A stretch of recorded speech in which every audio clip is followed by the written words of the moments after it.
Alrighty, guys. Hey, everyone. Thanks for coming, and welcome to the 2022 Boston Symposium on Economics. My name is Matthew Lohoisky, and I am one of the two co-presidents of the Econ Society here at Northeastern. Hi, my name is Ellie Smith. I'm the president of Women in Economics here at Northeastern. Before we begin, we'd like to acknowledge the territory of which Northeastern University stands on, which is the land of the Wampanoag and Massachusetts people. Please honor the continued efforts of the native indigenous community leaders who work to preserve the history and culture of the tribes which make up Eastern Massachusetts and the surrounding regions. Thank you, Ellie.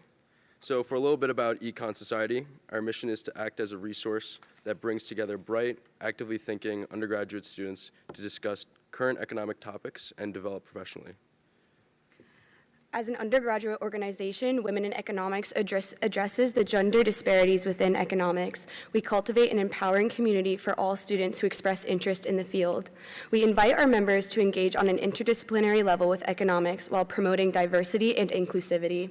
Women in Economics provides members with skills-building opportunities, empowerment in the field, opportunities to network and socialize with like-minded individuals, and a connection with faculty and graduate students. Alrighty. So for what we are actually here for today, the theme for this year's symposium is going to be the COVID-19 and the labor market. The Great Resignation, the resurgence of the labor union movement, and high inflation has created unpredictable labor conditions and caused a massive division between workers and employers. With this and much more going on in the world, it is an especially scaring time for graduating college students to enter the labor force. We hope this symposium is going to re-energize your curiosity for economics through learning from our four influential speakers who are leaders in their field and by being surrounded with like-minded individuals.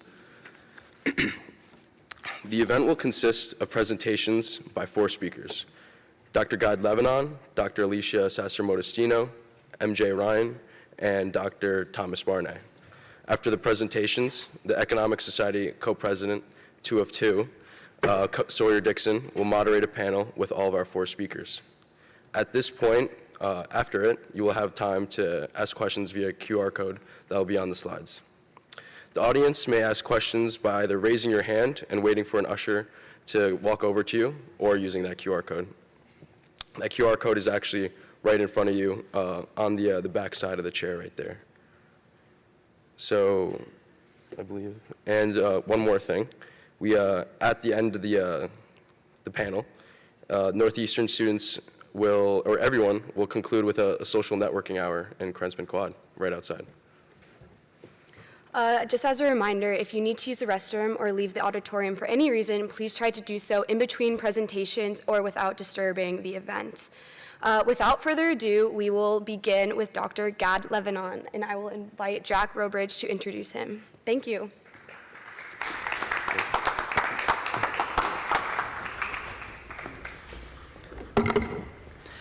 Dr. Gad Lebanon is the chief economist of the Burning Glass Institute.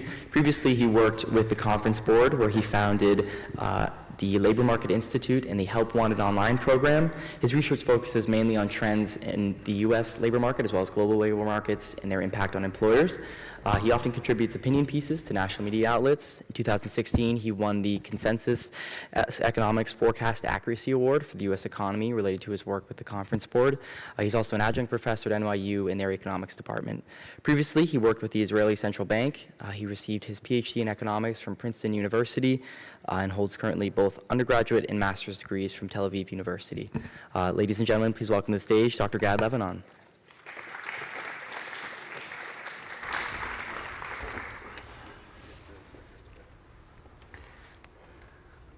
Yeah. Thank you very much for having me today. My daughter just started college too. She's going to Oberlin. She's a singer. And she was planning to take Econ 101, but she just told me that she heard it's a very difficult class, so she decided not to take it. So I'm happy to see that there are still here some people who are interested in economics, and hopefully you'll find today's event interesting. So before I start, just kind of what are the main messages that I'm going to talk about.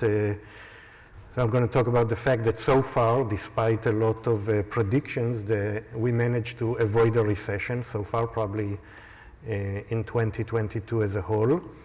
But we will probably, unfortunately, have a recession next year because inflation is a big challenge, and the Fed will probably have to lower the demand for labor to stop inflation and reduce it. So I think that we will have a recession in 2023. One of the reasons behind the inflation is the fast wage growth and the severe labor shortage. That's one of the main labor market trends right now. We probably have the most severe labor shortage in recent history. And this is not a temporary thing. It's a result of many trends that already started before the pandemic and were accelerated during the pandemic. And probably this environment of a very tight labor market will remain with us for the rest of the decade. So those are some of the main messages, and I'll kind of show you some slides that show that. So this is the 3 months percent change in employment. You see it in the last 25 years or so. So despite all the talk about slowing down and even a recession in 2022, you see that the rate of growth in employment was still very rapid in 2022. In fact, faster than any other 3 months period in the more than 20 years before the pandemic. So we had an unusually rapid employment growth. Now, why that is? So in this table that hopefully you can read, I listed several industries that are growing faster than normal. And some of those industries at the top part of this slide are industries that are still simply recovering from the pandemic. A lot of the in-person services that people who are social distancing were afraid to spend on are still below pre-pandemic level, and there is a kind of a recovery to pre-pandemic levels. The bottom part of the slide are industries that are already reached their pre-pandemic level, but are still growing very rapidly, and they probably reflect some industries that are moving to a new normal that kind of were, as a result of the pandemic, there was a change and growing demand for those industries. So a lot of that, a lot of the fast growth is coming from industries that are related to tech and science.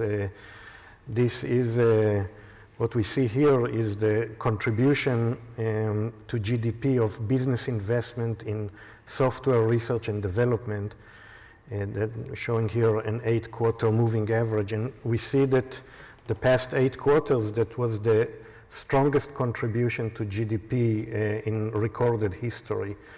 And that is also reflected in the labor market. This is the share of STEM professionals in total employment, and it's been growing even before the pandemic, but there was, it seems like an acceleration in that growth during the pandemic.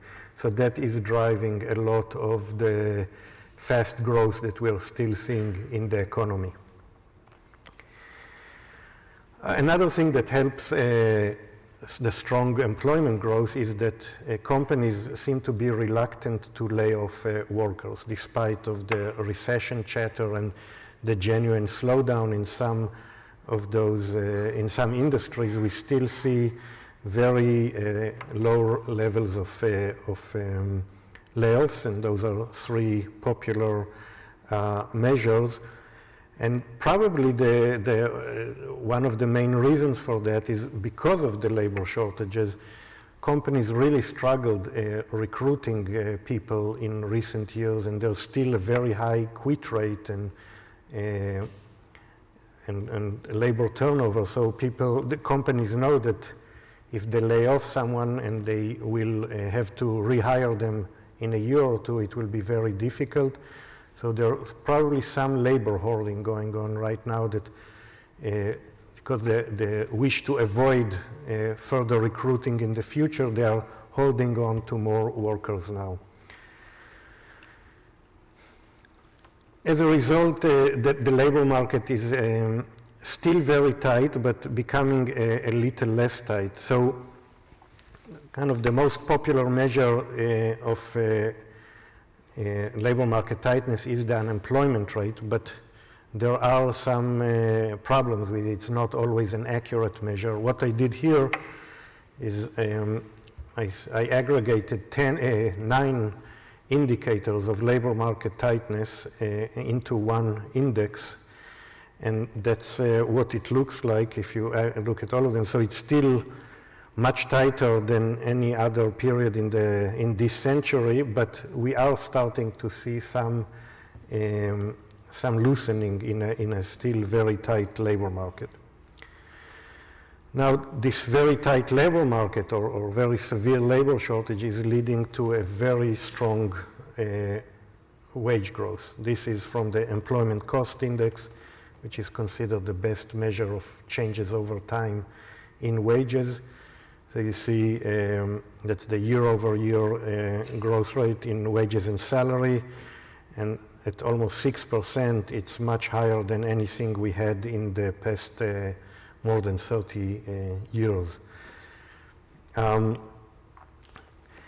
one of the reasons why we have this very tight labor market is that productivity growth has been very weak. If you have strong productivity growth, which is usually a result of technology replacing workers, you have less demand for workers and less tight labor market. But what you can see here is kind of I indexed labor productivity equaling 100 at the beginning of every recession in the past 4 recessions.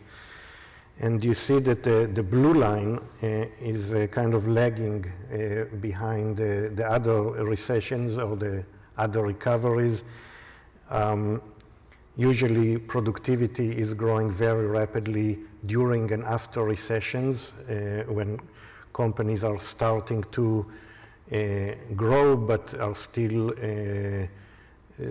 doing it without hiring much. In this event, we don't have this. Productivity growth has been growing very slowly, and this is after a decade of the weakest labor productivity growth in US history. So for various reasons, we are not entirely sure exactly which reasons, but productivity or the degree you replace workers with technology or the efficiency in which you use your labor and capital has been very weak since 2010.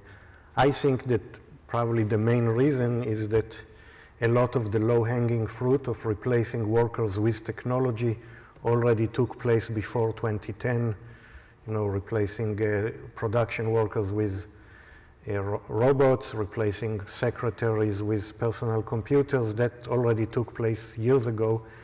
And to replace the next worker with technology is proving to be harder and harder. Like, for example, we've been hearing for many years about there's just a matter of a few years before all truck drivers will be replaced by driverless cars or trucks, and as to the best of my knowledge, not a single driver lost their job yet, and probably will not for the next decade.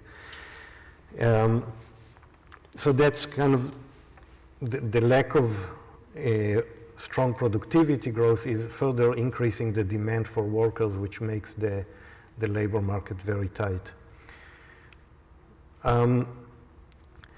But kind of within this big story of tighter labor market, there is a very different story in terms of which workers are in a bigger shortage. So what I show here and let's focus on the top two lines.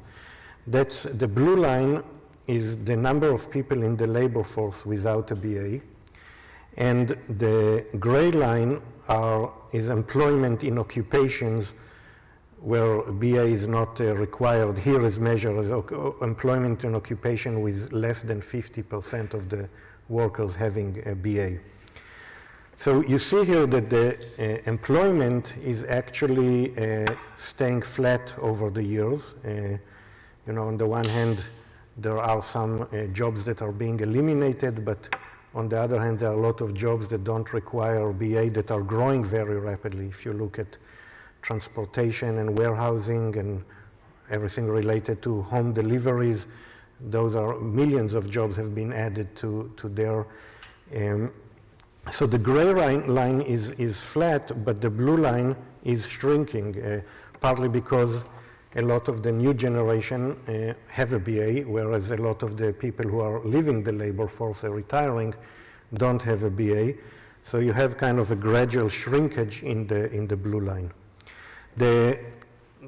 So that's kind of the supply and demand in the labor market for non-BA workers is becoming very tight, whereas in the bottom two lines, the labor market for people with a BA, there is a strong growth in the demand for jobs, but there's also a strong increase in the supply of workers. So we see a much tighter labor market for blue collars and manual services jobs that are mostly done by workers without a BA.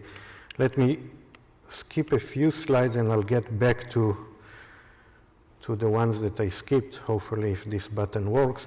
But what I wanted to show here is that this tighter labor market is also being reflected in salaries.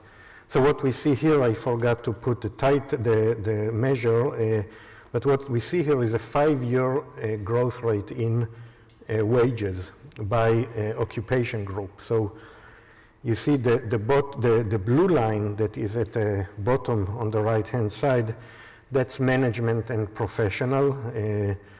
Most of you, when you'll graduate, you'll probably go into this group. That's 40% roughly of employment. And you see that in the last 5 years, wages for that group are growing much more slowly than for other kind of more blue-collar and manual services jobs that are growing much faster. So that's kind of an example of, or the reflection of the tighter labor market. There are several demographic trends that are leading to especially the decline in the blue line beyond just the education trends. One, there are dramatic demographic trends in the US that are kind of related to delayed adulthood, if you want, or something like that. That's the share of men that were never married by age group. You see a huge increase. The left-hand side is 1980, and now it's 2022. A huge increase in the share of men that never married. Here I show it for the age group of 40 to 44, the share of never married by gender and education group. And you see that a lot of the jump in recent years are among men and women without a BA, whereas men and women with a BA, there is kind of a more stable or slight increase. But those without a BA, there's been a huge increase in the share of them who are not married, and that's also could lead to labor market implications. One kind of way that we're starting to see it is that's the percent of people between the age of 25 to 34 who are living with their parents. And you see, again, a big increase, an increase in all groups, but especially men without a BA and to some degree women without a BA. So that does related to trends that are directly in the labor market. Here I'm showing the labor force participation rate of people aged 25 to 34, again for those 4 groups. And you see that kind of the line that looks different than all the rest is men aged 25 to 34 without a BA.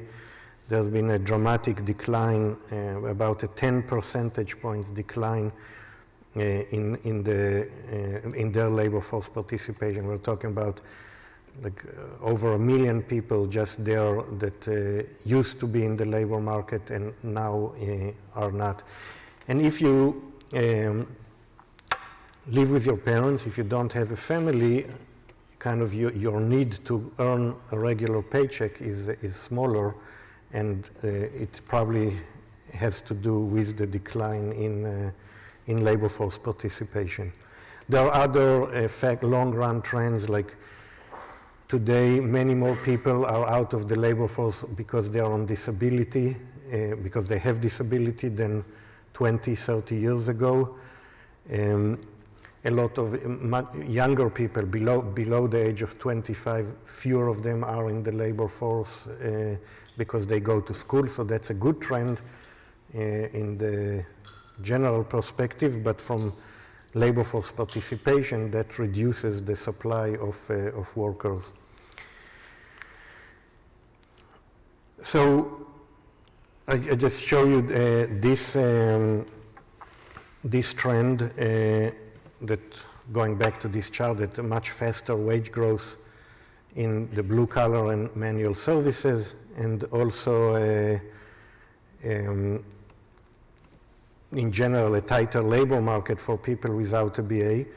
So you'd think if you get a faster wage growth, then maybe fewer people who are kind of unsure if they want to go to college will decide not to go to college. And we are seeing indeed that's the share of 18 to 20 that are full-time enrolled in college. And you see that during the pandemic, there was a big drop, more for men than for women.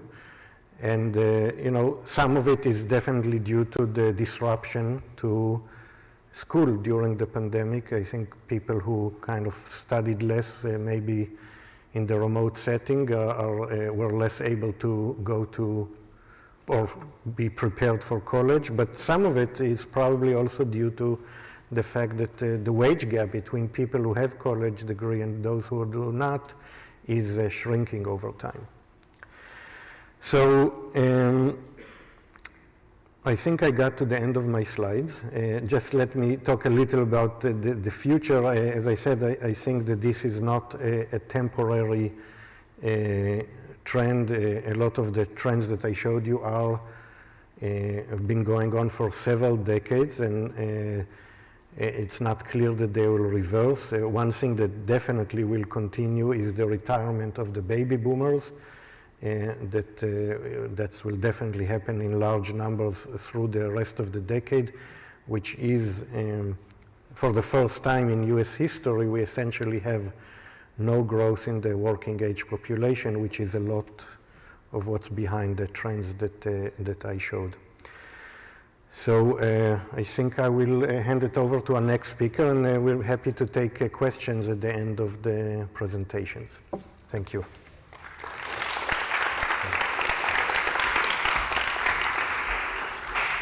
Thank you very much, Dr. Lebanon. I'm here to introduce our next speaker, Dr. Alicia Sasser-Modestino. Dr. Modestino is an associate professor with appointments in the School of Public Policy and Urban Affairs in the Department of Economics at Northeastern University, where she also serves as the research director at the Dukakis Center of Urban and Regional Policy. She is also a research fellow at the Harvard Kennedy School's Women in Public Policy program, a non-resident fellow at the Brookings Institution's Metropolitan Policy program, and an affiliated researcher at JPAL at MIT. Previously, Dr. Modestino was a senior economist at the Federal Reserve Bank of Boston, where she led numerous research projects on regional economic policy issues over a decade. Dr. Modestino's current research focuses on solving public problems at the state and local level across a variety of areas, including workforce development, childcare, housing, crime, and the opioid crisis. Much of her work is done in partnership with the city and state agencies using a unique think and do model to co-create data-driven policy analysis that is then used to design and implement policy solutions that lead to a societal impact. Her research has been published in top-tier peer-reviewed publications, covered extensively in national and local media outlets, and recognized by Northeastern University's Excellence in Research Creative Activity Award. Please welcome to the stage Dr. Alicia Sasser-Modestino.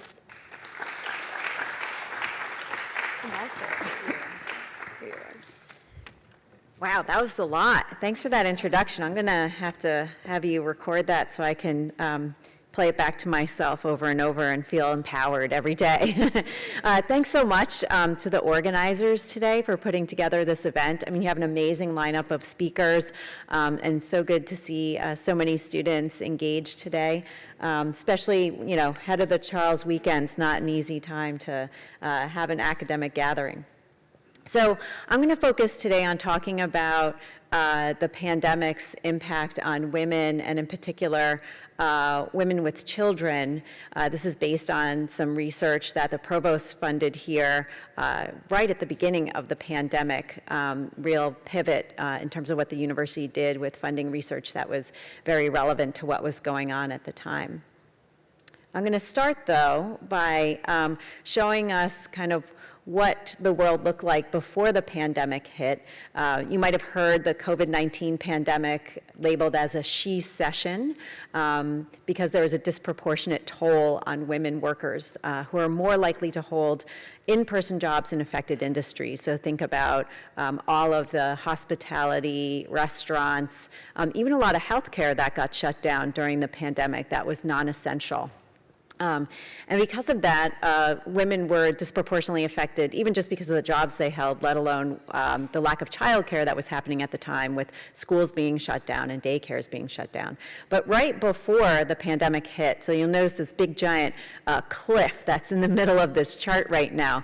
Right before the pandemic, in January of 2020, we hit this milestone where women actually held 50%, actually a tad over 50% of the jobs in the US. And we felt like, aha, we have finally reached parity.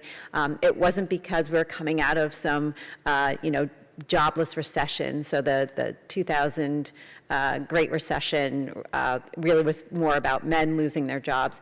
We had finally reached parity. And then what happens 2 months later, right, we get hit with a she-cession coming out of the pandemic, where the share of women who made up non-farm payrolls just fell off a cliff.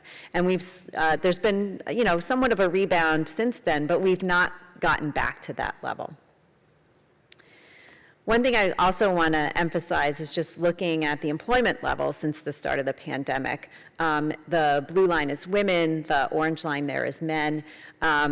Both of those rebounded fairly quickly in the 6 months or so after March of 2020 when we shut things down. But you can see the recovery was quicker for men, and men right now have recovered all of their prior employment levels, whereas women's still lags behind. One of the other things I want to point out, this is looking at the labor force participants since February 2020. So this is indexed to February 2020 being 100. And what I thought was really interesting in watching labor force participants play out for males versus females is not just that it's been slower for women to recover, but we can really see the effects of each wave of COVID, if you will, in widening that gap between men and women, right? So you see the initial alpha wave there was a steeper decline for women labor force participants than for men. You can see it with the Delta and the Omicron waves. And then, of course, you can also see when school reopens, right? And so there's clearly, it's not just that the she-cession was happening and that those occupations and industries where women were more likely to be employed were hit harder, but there's something else that's going on that's disproportionate to women that's tied to the disruption from COVID interfering with childcare and schooling. Prime-age Black and Hispanic women were particularly hard hit during the pandemic, especially during the first 2 years, where their labor force or their employment declines were almost twice that of Asian and white women, and almost twice that of the men in their respective demographic brackets as well. And some of this has to do with the fact that Black and Hispanic women were more likely to be in those in-person jobs that were more affected by the shutdowns that we saw, but also in terms of the child care issue as well. So Black women, there's a higher share of single mothers. If you are a single mother and you have an in-person job, there's not a very good choice or a path forward for you in terms of employment, right? So even when things started to reopen, if you didn't have reliable child care, it was very difficult to get back into the labor market. So the question that we came to, and the one that we asked the provost to fund, was, how much of women's poor labor outcomes relative to men was due to a lack of childcare versus this she session of women just being more likely to be in these occupations and industries that were affected by the COVID-19 shutdowns. And this was a really important question at the time, and little did we know it was going to be an important question for not just the first few months of the pandemic, but year after year as schools reopened much more slowly and virtually, and we saw waves of COVID rip through the childcare industry and really limit the amount of childcare that was available. The problem is, though, that it's hard to tell if women lost their jobs due to being in those more affected industries versus how much was due to childcare. And that's because if you lost your job because you were in one of those affected industries, then it would be more likely you would be the one to take care of the children if you were home. So other studies tried to get at this by guesstimating based on the timing of lockdowns or which occupations women worked in or whether they had children, and just surmised or assumed, right, that they were affected by childcare. So our innovation in our study was we went out and asked them, and at the time there weren't any surveys that were measuring this very well. So we conducted a national panel survey of roughly 2,500 working parents, ironically between Mother's Day and Father's Day of 2020. We didn't plan it that way, but this was how we could get our funding aligned and get our survey out the door. We asked them about all sorts of demographic characteristics, as well as their household and their family structure, right, to understand if there were other older children in the house or other adults who could help care for children, their time use before and during the pandemic. So we took the questions off the American Time Use Survey that had to do with taking care of children and household chores and leisure activities. The changes in their work status and the reasons for those changes, so whether or not they had lost a job or reduced their hours, whether or not they expected to be recalled, so were they laid off or truly unemployed, and why they lost their job. So was it due to staff reductions or the loss of business, or specifically because of childcare? So ours was really still, I think, the only survey that listed that as a separate reason for why you said you lost your job. We also asked about work policies and practices because I'm into public policy, and so I'm not just going to study a problem and measure it, but I want to know if there are any solutions out there that we can rely on. So we asked about paid sick and family leave, subsidized childcare, extra paid time off. There are lots of different policies that came out of this, as well as their organizational characteristics, right? Because you could imagine there's a written curriculum or official policies that companies have on the books to address childcare issues, but then there's the unwritten curriculum, right? About whether or not your manager lets you access those policies, or do you have the support of your coworkers to be able to take time off or to be more flexible. And then finally, their well-being, because it could be the case, and I think this is something that has still yet to be very well documented, that even if you were able to keep your job during the pandemic and even able to work from home and manage the virtual learning like I did, you probably slept a lot less, you probably worried about your job a lot more, and about how this was impacting your family and your children. So just because women are still employed doesn't mean they're okay. So just looking at the basic demographics and household characteristics, we actually matched the national demographics fairly well. Some of that was by design because we structured our filters this way when we were selecting our samples. So for example, I'm a white, highly educated woman in the Northeast. If I went to go take this survey and clicked into it and answered about my demographic questions, and we had already hit our quota in terms of how many women had those characteristics, I would just be kicked out of the survey, and it would say, "Thank you for your time, but this survey, is full. You can't answer it anymore." So we had matched pretty well on age, gender. It's almost a 50-50 split.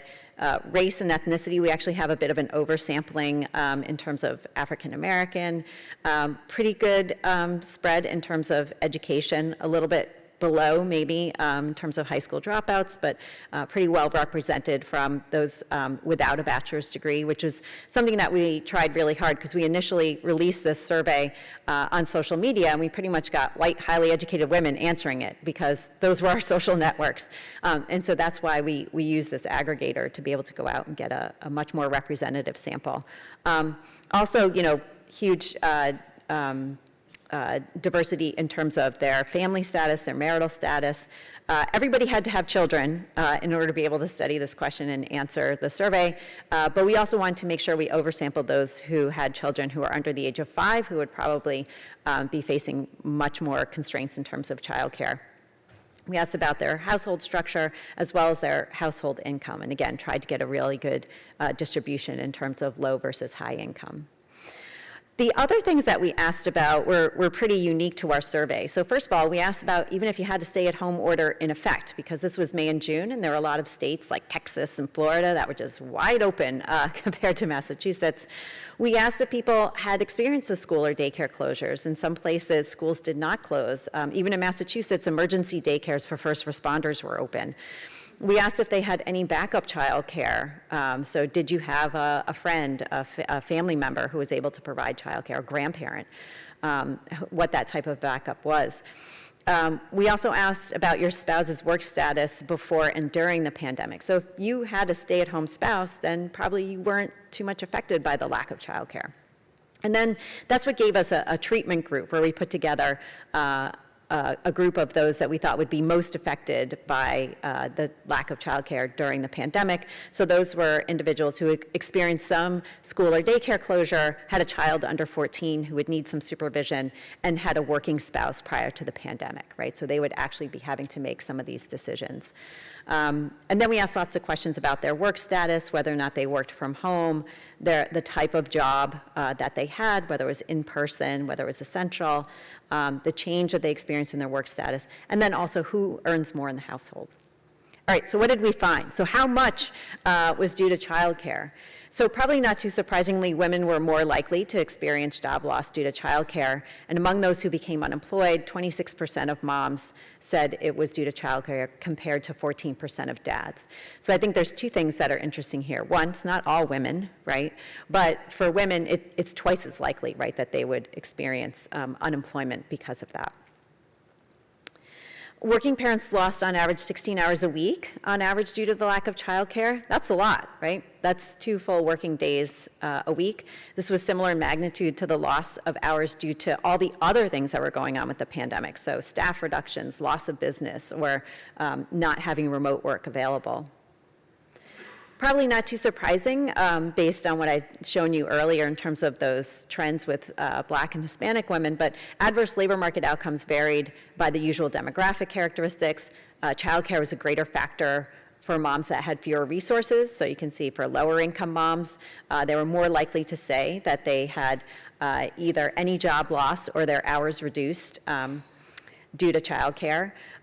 Those that had greater needs, so if you had children who are under the age of 5, you're much more likely to be impacted, and also in terms of flexibility. So conditional on that adverse labor market outcome, the percent who are reporting it was due to childcare was certainly greater for those who had an in-person essential job, right? Because you really had to make that choice. You couldn't do what I was doing, which was working remotely during the day while helping someone with their remote schoolwork, and then working more hours late at night. You can't do that with an in-person essential job. So some folks were surprised that the labor market impacts weren't bigger among working parents. And I think the answer that our survey highlights is that there are lots of margins of adjustment, right? So some parents did have workplace flexibility. About a quarter had paid family leave. 1 out of 5 had some kind of backup childcare subsidy, and about a third could work from home, right? Working from home turned out to be pretty key. Then parents also adjusted how their childcare responsibilities were divided within the household, right? So this is something that's happening simultaneously with what's going on in the labor market. That's what makes it such an interesting time to study. I tell my husband, it's like everybody got put on, family leave during the pandemic to some extent because they had to care for children. So when we look, though, among those who did reduce their hours, moms were more likely than dads to be reducing their hours if they weren't able to work from home, right? So that in-person component being very important. And then everyone pitched in more. So if you look at the time use data, everybody increased their more in terms of who was helping with the children, but moms significantly increased their hours of childcare. And as a result, they were also much less likely to sleep well, and both moms and dads were experiencing high levels of psychological distress. And then finally, only about a third of working parents reported that they had some kind of backup childcare. Low-income parents were much less likely to have any backup childcare, but when they did, it was a grandparent. So grandparents were a huge equalizer, particularly for Black and Hispanic parents. One thing that I wanted to highlight, which was surprising to us in our survey, is that the margin of adjustment was not very equal. Right? So we asked a question that said, what factors affect how the caregiving responsibilities for your children are divided up between you and your partner, spouse, or co-parent during the pandemic? And some of the usual factors made a lot of sense to us, right? So who is currently employed, right? Who held on to their job? Which person works more hours? Which person has a flexible work schedule? Which person earns more, right? That was the economist in me putting that question on there. Which person's more at risk of being laid off. But the one I circled there was the one that was the most shocking to us, and really we had only put this choice on there kind of out of completeness, but which person is better at taking care of the kids, right? That was kind of a surprise to us in 2020 that this was still a factor in terms of household decision making. So we had 2 research questions when we started this. One was how much was due to childcare. So we found it was a significant share, right? But it wasn't the overwhelming reason why women became unemployed, right? It was 25% said it was due to childcare. That means 75% lost their job for other reasons during the pandemic, which is important to highlight because it means it's a big problem, but it's not an insurmountable problem, right? If every unemployed woman needed childcare, then that would be really hard to fund. But when only 25% do, then that means you can actually do something about it. So our second question was, what factors help ameliorate the impact of childcare on women's labor market outcomes? Again, we have a little bit of an endogeneity issue here, where it's hard to tell, is it the actual policy or practice that's important, or is it just a high-quality place to work, right? Because you could imagine having a policy on the books around paid leave or a child care subsidy is not really the thing that's most important, but whether or not your manager supports you in even applying for paid leave, or if your coworkers support you in terms of getting access to that flexibility. So we do a couple things to try to get at this. One, we control for the type of job that you have, right? But we also try to come up with that comparison group, right, of the most affected individuals versus those who would be less affected. Just to give you a sense of what these kinds of policies were that we were talking about, on the left-hand side, there's kind of the standard workplace benefits that you would normally see employers have, so in terms of sick time or medical leave, disability leave, family leave. We asked whether or not they were available to people at their workplace, and then whether they use them. I think the most alarming thing that I saw from this is that 24% of people had family leave available to them, and only 4% felt like they could take it during a global pandemic when schools and daycares were shut down. There's just a huge stigma, right, to taking any kind of family leave, which I think is, it was stunning to see this during the pandemic. On the right-hand side were additional policies that employers came up with during COVID. So offering people to be able to work from home, backup child care subsidies, having no penalty for time off, or unlimited unpaid time off, and then all the kinds of things around quarantining and pay time off for sick leave as well. Not too surprisingly, working parents who are Black and Hispanic are much less likely to work in jobs that have paid sick time and medical leave, or have any of these COVID-19 policies like backup childcare subsidies and working from home. So on top of being in the industries that are most affected, Black and Hispanic women, had fewer of these policies available to them. We found when we looked at our data that women were much less likely to cite childcare as a reason for becoming unemployed if they had access to paid family leave through their employer, and the ability to work from home or support from their coworkers. So that first column there is showing you the coefficient on the interaction between female and that particular factor, that particular policy. And the dependent variable here is whether or not your labor market change was due to childcare. So if you either had job loss or reduced their hours, having a backup childcare subsidy was useful, having managerial support, as well as having access to backup childcare. If you look at just job loss only, really being allowed to work from home is what saved a lot of women from losing their jobs. If you look at reducing hours, what saved a lot of women was that backup childcare subsidy, right? So you could still get to work, and you had some additional dollars to be able to access care in that way. Managerial support was particularly important as well in terms of reducing hours, right? And getting that flexibility in terms of people's schedules. However, it's important to note that the individual circumstances about having access to backup childcare was really important, right? Because you could get a subsidy for childcare, and if there were no slots available, then that subsidy is not going to go very far. But as I said before, that analysis really could just be a signal of working for a good employer, right? So how can we disentangle the impact of better caregiving policies from other stuff?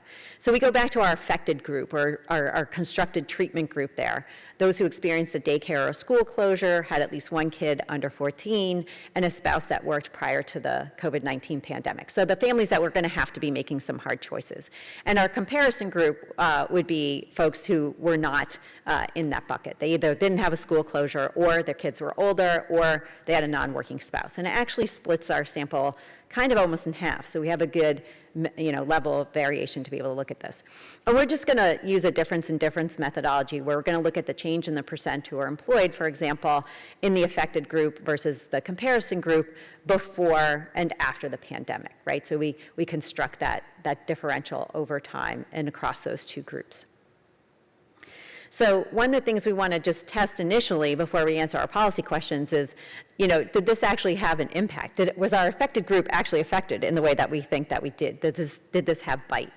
And certainly what we're seeing here, if you look on the left-hand side, that's looking at men who either lost their job or reduced their hours because of childcare. Then we split it out by job loss, and we split it out by hours in the bars below. And we're looking at all men, that's what the black bars are. The control group, who were not as affected, are those lighter blue bars, or the dark blue bars. The lighter blue bars are the treatment group of who would be affected. And then we show the same thing on the right-hand side for women.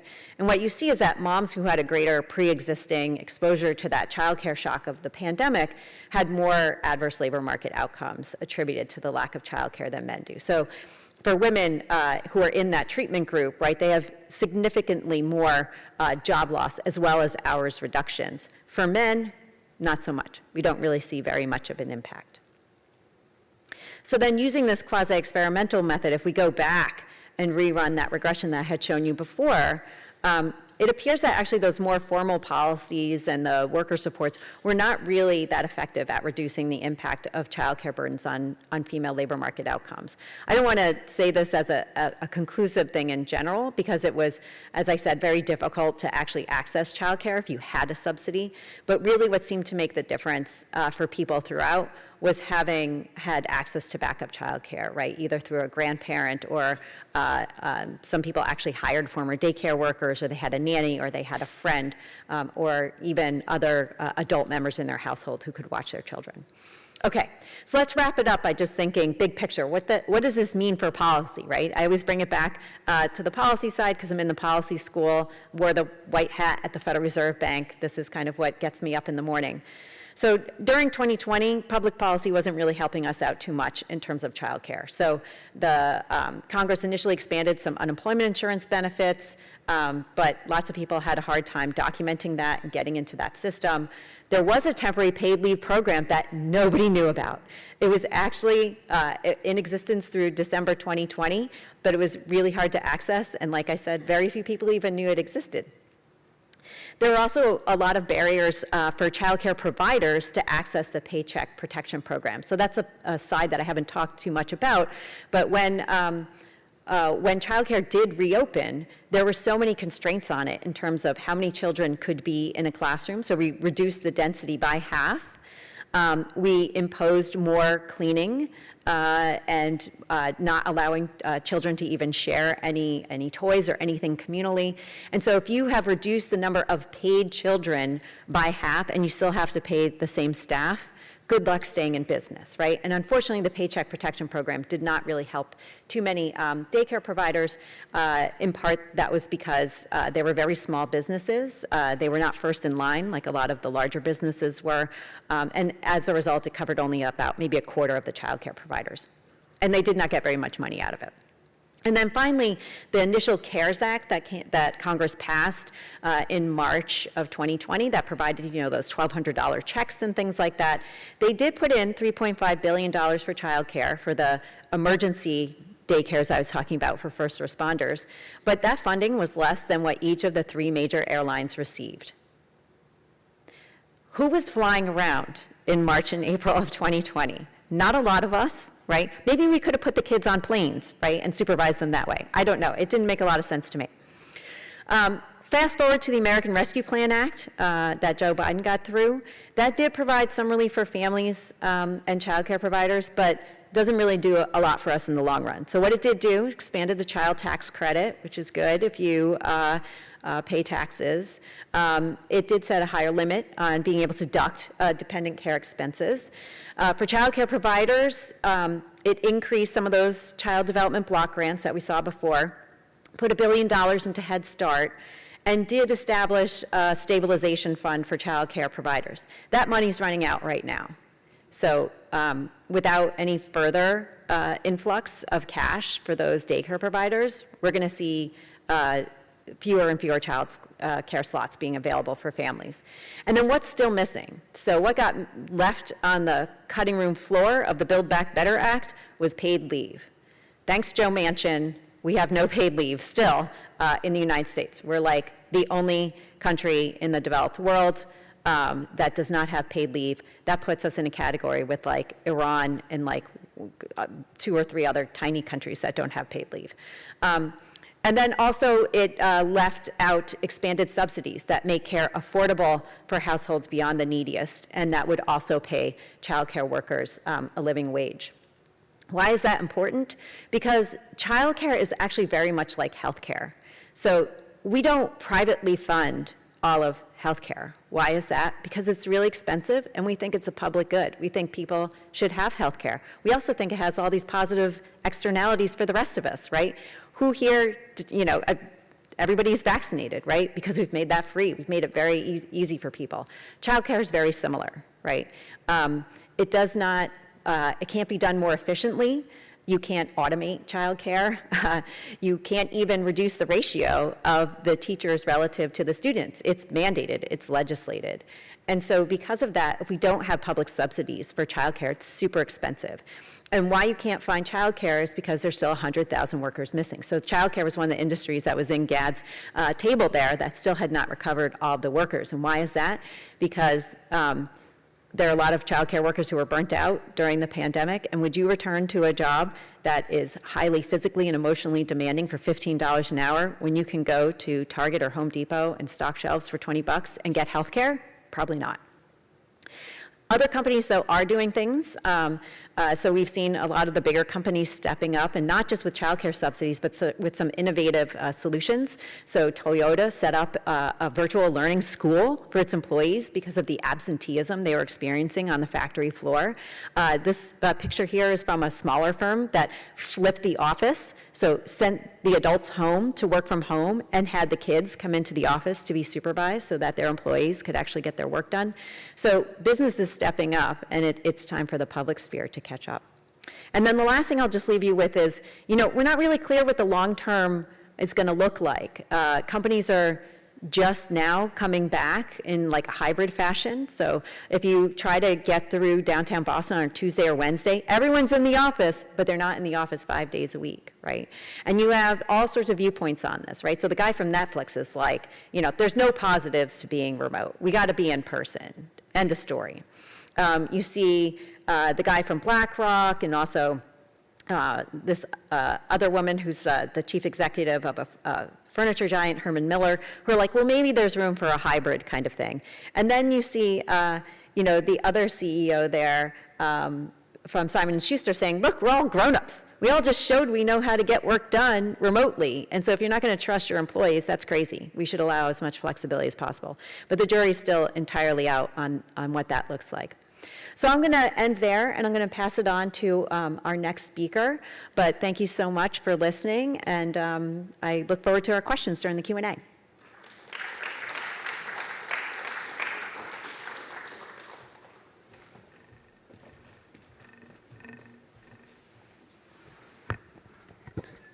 Hello, I'm Nash Hooper, one of the Econ Society co-chairs, but much more importantly, our next speaker, MJ Ryan, is Senior Director for Workforce Development and Economic Opportunity for Mass General Brigham, where she has held various clinical, teaching, and management positions. MJ leads a system-wide team addressing high-demand roles across the largest private sector employer in Massachusetts, and fosters collaboration with key partners and stakeholders involved in skill development and job readiness training for community residents and career advancement opportunities for Mass General Brigham's incumbent workforce. For over a decade, Mass General Brigham Workforce Development has focused largely on innovative strategies to increase access to higher education and career advancement for current employees through digital learning, coaching, and flexible options for working adults. MJ has co-chaired the Boston Healthcare Careers Consortium since its inception in 2009 and sits on the Mass Hires Boston Council. MJ helped to launch and provided technical assistance for the CareerStat Healthcare Workforce Academy, an initiative of the National Fund for Workforce Solutions. She holds a bachelor's degree in education from the University of Maine at Orono, a certificate in nuclear medicine technology from Rhode Island Hospital, and a graduate degree in healthcare management from Cambridge College. Please welcome to the stage, MJ Ryan.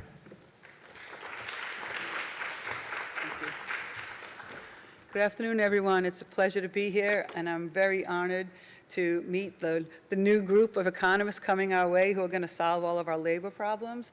And I'm more than honored to be in the company of these amazing scholars and economists. So let's just have a quick set of bit of honesty. I'm neither of those things. I'm certainly no scholar or economist, but I do feel the impact of the things you've heard about today every day, and it gets a little bit more difficult as this economy continues the way it is.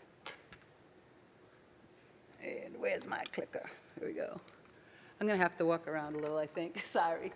Who are we? I'm representing Mass General Brigham, and we are as you heard, the largest employer in Massachusetts, the largest private employer. We offer a continuum of health care services, started by our two academic medical centers, Mass General Hospital and Brigham and Women's Hospital. Those two merged in 1994 to form Partners Healthcare, which is now known as Mass General Brigham. And we represent healthcare services across the spectrum, from home care to community hospitals, specialty hospitals, a network of physician providers, and our academic medical centers across the state and beyond. So we have a massive need for employees, and we are not seeing those employees flying through the door lately. We're going to talk today about some of the work we've done. My passion is in economic development for those who might be left out of the economy that we've all been talking about. And I think Dr. Modestino made it very clear who those people are, often single moms, often people that may have various challenges to entering the workforce, people who may have had previous engagement with the justice system, people who didn't come from parents that may have understood college and what that might mean for folks, people that have been left out of the equation. So all of the folks that were considered essential workers and clearly were hit hardest are a lot of the people that we're trying to serve, or that my group tries to serve every day in trying to get them involved moving into healthcare roles. And then we had COVID and the Great Resignation, and where you've heard the theory and you've seen the reality, and that was a very eye-opening for me, a little depressing, I have to admit, but we continue to fight. You'll see in practicality what that actually means when you're trying to do the work that many people, including myself, do in trying to do workforce development. So this is basically it's a quick summary of why we do this kind of work. For us, inclusive hiring means it's a shared value proposition. We need to fill our hospitals and all of our provider organizations with skilled, diverse, culturally competent employees so that we can continue our mission of providing great health care and also fulfilling our mission for research and education. We can't do that without the people in the seats. At the same time, we operate in multiple communities, and those communities will be made healthier if the individuals have access to economic self-sufficiency and family-sustaining wages. So we continue to look into the community and see how we can better engage folks in training and employment so that they can get on a path to moving up in economic self-sufficiency. This is a bit of a complicated slide, and it's certainly not mine.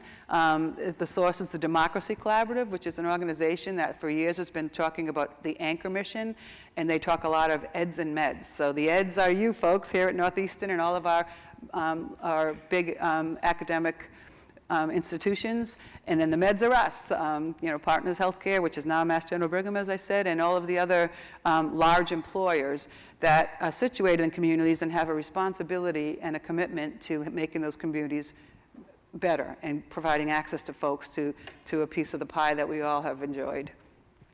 It shows the complication of what it means to do local hiring. The theory is called outside in, inside up. That was coined by a friend of mine at the Democracy Collaborative many years ago. And what generally it shows is that we need to work with many, many folks. None of this work is done in a silo. To get people to move from one bit of the economy to another takes a lot of work, or the village, as they say. We need to work with community-based organizations, with the we work with the Massachusetts and some federal workforce, within the workforce system. We work with schools and training organizations, and all of those things combined help us to move people in. And once they're in, which you get to the box on this side, it has to come from the top of any organization, any employer, including Mass General Brigham. The leadership has to be invested. We have to understand that people don't come in and just hit the ground running and be ready to go, especially if you're giving them a leg up, then continue that leg up. So we have to get the engagement of our leaders to support the work, invest in training and opportunity for folks, but also it needs to trickle down to the hiring managers who need to be more inclusive, more welcoming, understand what it takes to support people to survive and thrive and then succeed and move. And our HR business partners and others have to also be engaged. So bottom line is that's the village. It takes a village to move one person potentially out of poverty into a reasonable role, and at the same time help us to achieve our mission. Again, this is a little bit redundant, but we have to participate to make this work successful. We want to train people for the right jobs at the right time and in the right ways. So we need to work with our talent acquisition folks at Mass General Brigham because they know what jobs are available. They know what the requirements are to do those jobs. We have to work with our managers and others to inform the training and the work that we do. They also define what our high priority roles are. So right now we're working with like 13 high priority roles, but there's many, many more in an organization that has 84,000 plus employees. We have to make a decision. Is this something we can buy or build? Typically, when you're looking at higher level roles that, physicians, nurses, others, that's kind of a buy opportunity. We do some training, and we do many partnerships with colleges and others to help increase the pipeline of individuals coming to those higher level roles. But it's hard to build them because they're a long ramp way. So we need to get people that are closer or ready to be hired. And our talent acquisition people do the buying by engaging with the right talent sourcing organizations. And so that's the buy. The build comes to my team, and that is, okay, we have these open positions that aren't enough, the schools aren't graduating enough people in these positions. Generally, we focus in workforce development on frontline roles, which are roles that provide, as I said, access to employment. They are probably not the PhD prepared roles, or not the MD prepared roles. They're the people that need a job and with some minimal training can get into a job. But our concept, obviously, is once they're into a job, we continue to provide support so that they can move into a career. So we want to give people an onboard, but we want to make sure they have opportunity to advance and to grow. That said, so many people that you meet just really need to put food on the table. So we need to come up with short-term trainings that make sense, that can help them get into these roles. So that's the build. We may support people up into like associate degree roles. So we can support like people that want to be, medical imaging technologists, or people that want to be surgical technologists. And so we do have some roles that with 1 to 2 years of training, you can also enter, and we support those as well in workforce development. Once we build it and they come, which is always you'll see later, they don't always come, but we continue to build it. Then we have to make sure they get hired. So we work again with our talent acquisition folks and make sure that people are seen that we're working with as really good and committed candidates, so that we make sure that we get them placed. Again, workforce development isn't done in silo, and it's a multi-pronged strategy. We also work on policy. You'll be happy to hear, Dr. Modestino. We know that we need to engage in folks that are driving policy, so that those funds keep coming in. Right now we're in. I keep slapping myself when I wake up, because we're in a period where there's more money coming out of federal and state and local programs to support this work than I've ever seen. So I'm very grateful for that, and we're hoping that we can take full advantage of that, because for many years, it's been either we self-funded it, or we had dribs and drabs of finance, but it takes a lot of money and a long-term investment to actually move people. So grateful for that, and that's the policy we want to keep supporting. As I said, we have multiple partners that makes this stuff work. And we focus on pipelines from youth to community residents and to our own employees, because the reality is many of our frontline employees are exactly the same community residents we're trying to help on the outside. There are people that are on public assistance, I'm ashamed to say, that work with us. But that's the nature of some of the roles that we have. And again, we need to work to upskill those roles and have people give them the full respect that they deserve, the right pay, the right compensation.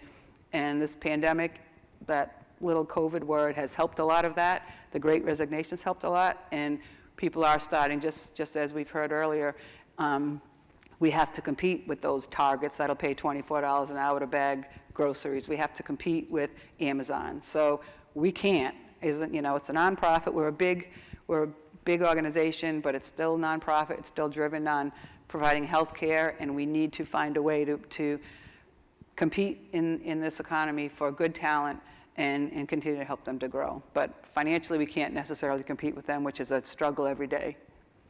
This is what, in general, it looks like to go from outside in, inside up. One of the partners that we've worked with for a long time is Jewish Vocational Service. They have access to community residents and to folks that are really committed and seeking work. So they have a stronghold in community for immigrants. They work with people who are maybe returning citizens from the justice system, and others that just really need to be seen and trained. And so we work with them because they have more access. We don't just work with them. We've also worked very closely with your own group here, the Center for Community Health, Education, Research, and Service, and we've worked with them for many years to give opportunity to folks in the neighborhoods here. So we've worked close with Nancy Carpenter and Allison Simmons, who have been phenomenal partners, and we continue to work with them in various ways. And then Once someone comes in, as I said, my team provides coaching, career exposure support. Our organization supplies some tuition assistance and other opportunities for people to grow either internally through training programs or expanding their access to external options. We're working closely right now with UMass Global, which is a subsidiary of UMass, because they have kind of jumped on the Southern New Hampshire University train of higher access and lower cost and fewer barriers to getting through programs. They're working currently with a program called Ready to Work, which I'll show you soon, that is looking at they're working with a group called Campus Ed that expedite training and try to get people through quicker. But then back on the employer side, we need to be able to support those non-traditional hires that are going to need more when they come in. But the bottom line is we also have other bachelor's degree completion programs and beyond, not just with UMass Global, but with many institutions of higher learning. This is the slide that I put in to prove to you that I'm not an economist, and nor could I ever make it in any one of your classes any day, because one would think that's a comparative chart. Believe me, it's not quite. It's just kind of show the breadth of the work we've done. What I can do with it is the first first taller lines where it shows how we served 702 people was with one program that we had for many, many years, and it was successful. But because workforce development wasn't always our, and it still isn't our main focus, we did this program as kind of a nice thing to do. It was a welfare to work program that we expanded over time, and we were able to serve many people, and the placement rates and the retention rates were great, and they still continue to get great promotions. So that was kind of like a little heyday, but we just had one program. Sometime around 2017 or so, we found that there weren't people out there that that we could actually enroll in this program. They either didn't want to go into the program, or the reality was there were so many other options and the employment got so low that the people that were left had so many barriers they couldn't meet the criteria to get into the program. So we said, well, we still need to give people opportunity to enter. If they can't make it here, what can we do? And we ended up switching our focus and meeting people where they were. So rather than bringing people into our organization, maybe 60 people a year, and training them and moving them in, I said, well, let's just take the investment we have in our staff and go out to the community and work with various community agencies and get different roles trained. So like, for example, if somebody didn't have the language skills to enter one of our clerical or administrative roles, they may be a great caregiver as a nurse's aide. So we looked at nurse's aides and environmental services and how we could transition foreign trained professionals into jobs that were more meaningful than some of the ones they were in. We work with young people from Europe, and we also worked with groups to train central sterile supply groups. So, but you'll see what the chart does do, though it's not economically correct. What it does show you is through all these programs, our numbers are still terrible.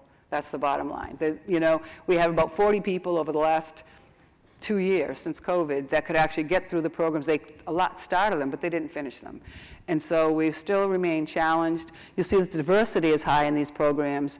And again, that goes with the statistics that we've already heard today about who's going into these lower paid, lower wage jobs.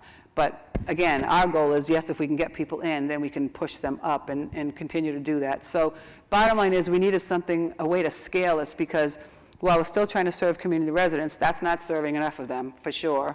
And we're certainly not filling the thousands of roles that we have open. So UMass Global came up with this new program, and you look quickly at these numbers and see what it takes to actually create programs that people will come to, continue in, and get out of. So the difference with this new Ready to Work program, it's a national program that started in Detroit last January. And they were pretty successful with some local healthcare providers. So we said, all right, we'll give it a shot. We have nothing to lose. And we funded up to 30 slots and at the end of the day, will probably be about correct, because even though almost 6,000 people, expressed interest, we'll be lucky if we get 30 out of it. And that's actually the reality. That's what it takes. It's not unique to me. I've been doing this work for about 20 years, and we have a 110-1 rule, which is if you need one person to succeed in a job, then you need to train at least 10 of them, and you'll need to speak, assess, and start to train at least 100 to get there. It happened many, many years ago. We had a medical imaging shortage, and this is how I got involved in this work. And I saw at least 3,000 people, talk to them, and many of them personally. At the end of the day, we hired about 200 new technologists when all was said and done after about 6 years. It's just how it is. It's challenging work, and right now it's more challenging than ever for all the reasons you've already heard. So at the end of the day, here we are supporting this program, and even though it looks pretty dismal on the results, we've got a few more coming through the process now, but at least they're moving. So if I look at the 10 to 99%, if I have over 100 people moving in 2 months, that's way more than I've had in the last 5 years. So it sounds small, but it's every drop helps. And I think it's important to reiterate, you say you have 84,000 people in an organization, and you're pushing to try to hire 100 this year out of, more of populations that may otherwise be left out. That's not a lot, but 100 people, each person impacts their own family, impacts their confidence, impacts the way that they look at the world, the confidence they have, the access to health care, insurance. It impacts their family, and from there it impacts their community. And over time, if you have 100 a year, many years, you do change things. It just takes a long time with this method. And I'm hoping that this is successful, because thanks to some of those funds that we talked about, we just were able to work with the mayor's office, who got a $23.5 million federal grant, and we got $5 million of that to work on this program and expand the types of trainings that we're doing. This was for medical assistants and patient care technicians. And again, we're looking for those quick hits, like 4 to 6 weeks of training, get them in. And this is accessible for people who even are working. You could be at Dunkin' Donuts, but you can go home and do these classes online, and then they make the skills training, which is in person, much more accessible by going to where people are, where the most people are studying, and they're continuously offered, so it's very flexible. So we're banking on it, because we have $5 million from the government to make this happen, to put 1,000 people in jobs over the next 3 years. And interestingly enough, of that $5 million, this is the unique part of this program. $1 million of it is going to promotion, marketing, and convincing people that it's a good thing and it's a good job. So UMass Global is working. They're working all the social media. We're doing weekly information sessions. We're having people from our departments talk to people to we're having live information sessions, and just continuing the powerful reach that they have in marketing. Now, our local community-based organizations have very close, tight relationships with folks, but that's how we get 10 here, 10 there. To get 1,000 in 3 years, you need a really broad reach. This is going statewide. Our hospitals are statewide, and we're trying to fill needs across the state. So it's actually, I never thought this was going to get passed, but it was the secret sauce to see how many can we reach, and that costs a lot of money, the marketing and the promotion of the careers, and that's what we were able to get with the government grant. So I'm hoping that's how we reach that 6,000, and we're going to have to reach a heck of a lot more than that to hire 1,000. So we'll see. That said, once we do get them in with all the challenges, we do continue to have people come up and grow and rise, because as I said, those jobs come in, you're not going to be able to feed a family on some of those entry-level roles, but you are taking a first step, and then we hope to support you to get to a level where you can quickly grow. So if you come in making, $35,000, let's say, as a patient care tech, if you take advantage of the opportunities we offer, you may at some point finish your associate degree and come out making $60,000 or $70,000 as an entry-level imaging tech, or in a surge tech role, or one of those roles. So it's about getting in, getting your feet wet, and then us continuing to move you. COVID, you've heard it talked about already.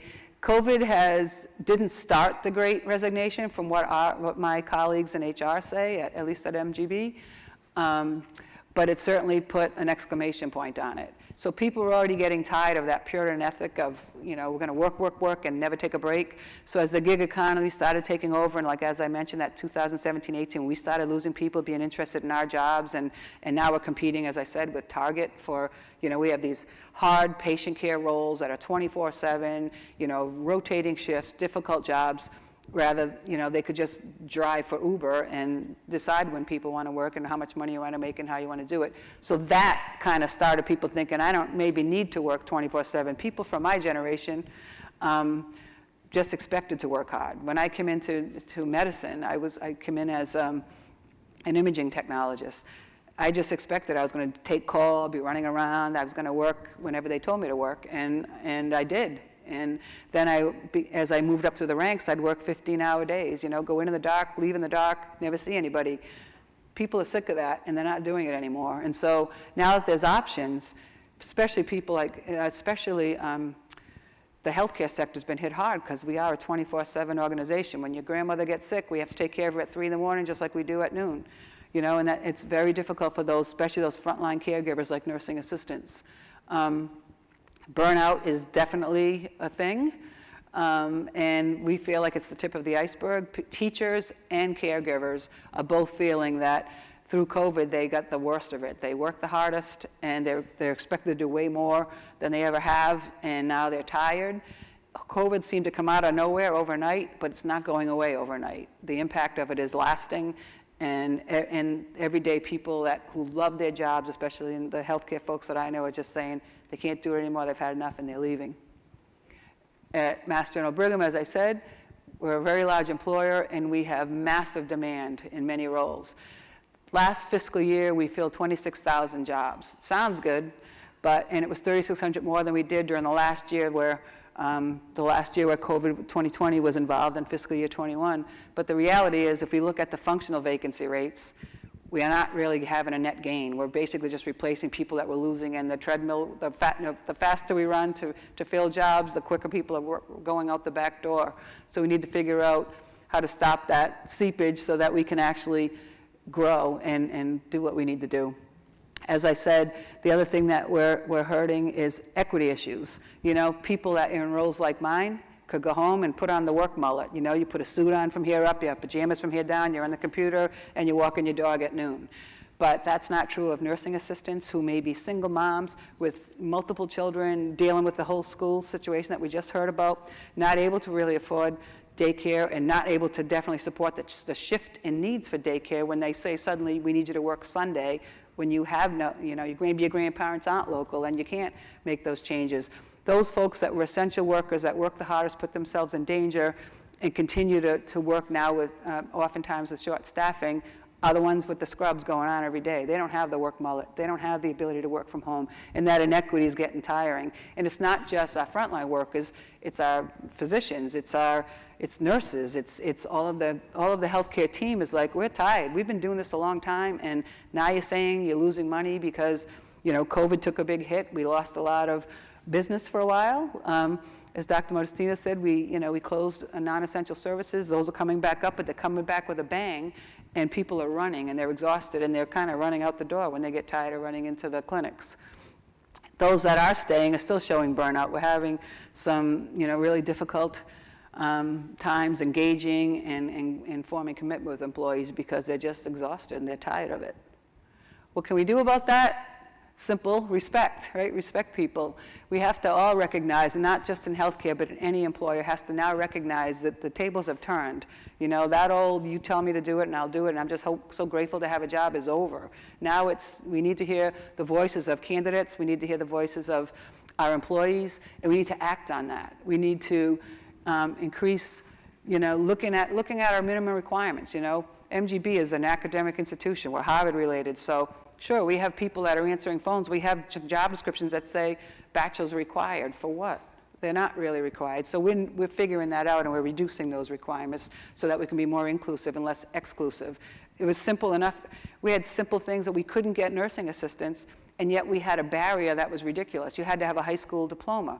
We had many folks who may have a high school in their own country but don't have access to the records and are here and are fabulous caregivers, and we were excluding them because they didn't have a high school diploma in this country or able to access it in their own country. We've eliminated that. So those are small steps, but they were big barriers.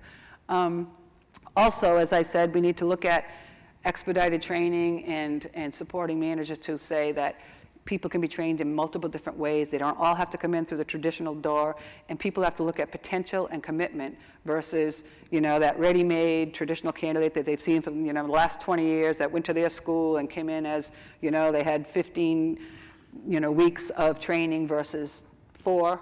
But in fact, if people are committed, and if you saw that the way that the 6,000 people quickly became 10, understand that those 10 had to really rise above all of the barriers that stopped everybody else. So these are committed, conscientious people that are ready to work, and they are going to need some extra technical training, but they've clearly already shown that they want to do it. So that's what managers have to start seeing, that you need to support them better. We have to support managers to teach them that. And that said, if we're going to be successful to fill critical roles and create economic opportunity through quality jobs, then we first have to stop address who we already have, appreciate them, listen to them, and understand that we have to stop the people walking out the door before we can actually count the people walking in. And that's it. Going next.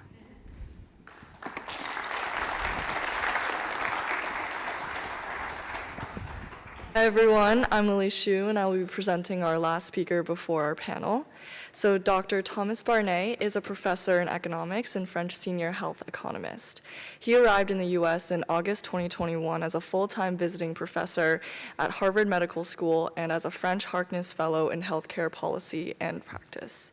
This year, as a full-time visiting professor at Northeastern University's Department of Economics, he is responsible for teaching health economics and public finance classes. In France, he was a full professor in economics at Université Paris-Écriteil. He is the head of Erudite Research Unit in Applied Economics, and he was also the founder and head of the master's degree program in health economics at UPEC. He is also a vice president of the French Health Economics Association, and finally, he is previously a scientific advisor to the French Ministry of Health. More generally, his research focuses on health, working conditions, employment, aging populations, and access to care with a public health policy dimension. He has published in 45 peer-reviewed journals, including the Journal of Health Economics, European Journal of Health Economics, and Health Economics Policy and Law. Please welcome to the stage Dr. Thomas Barnett.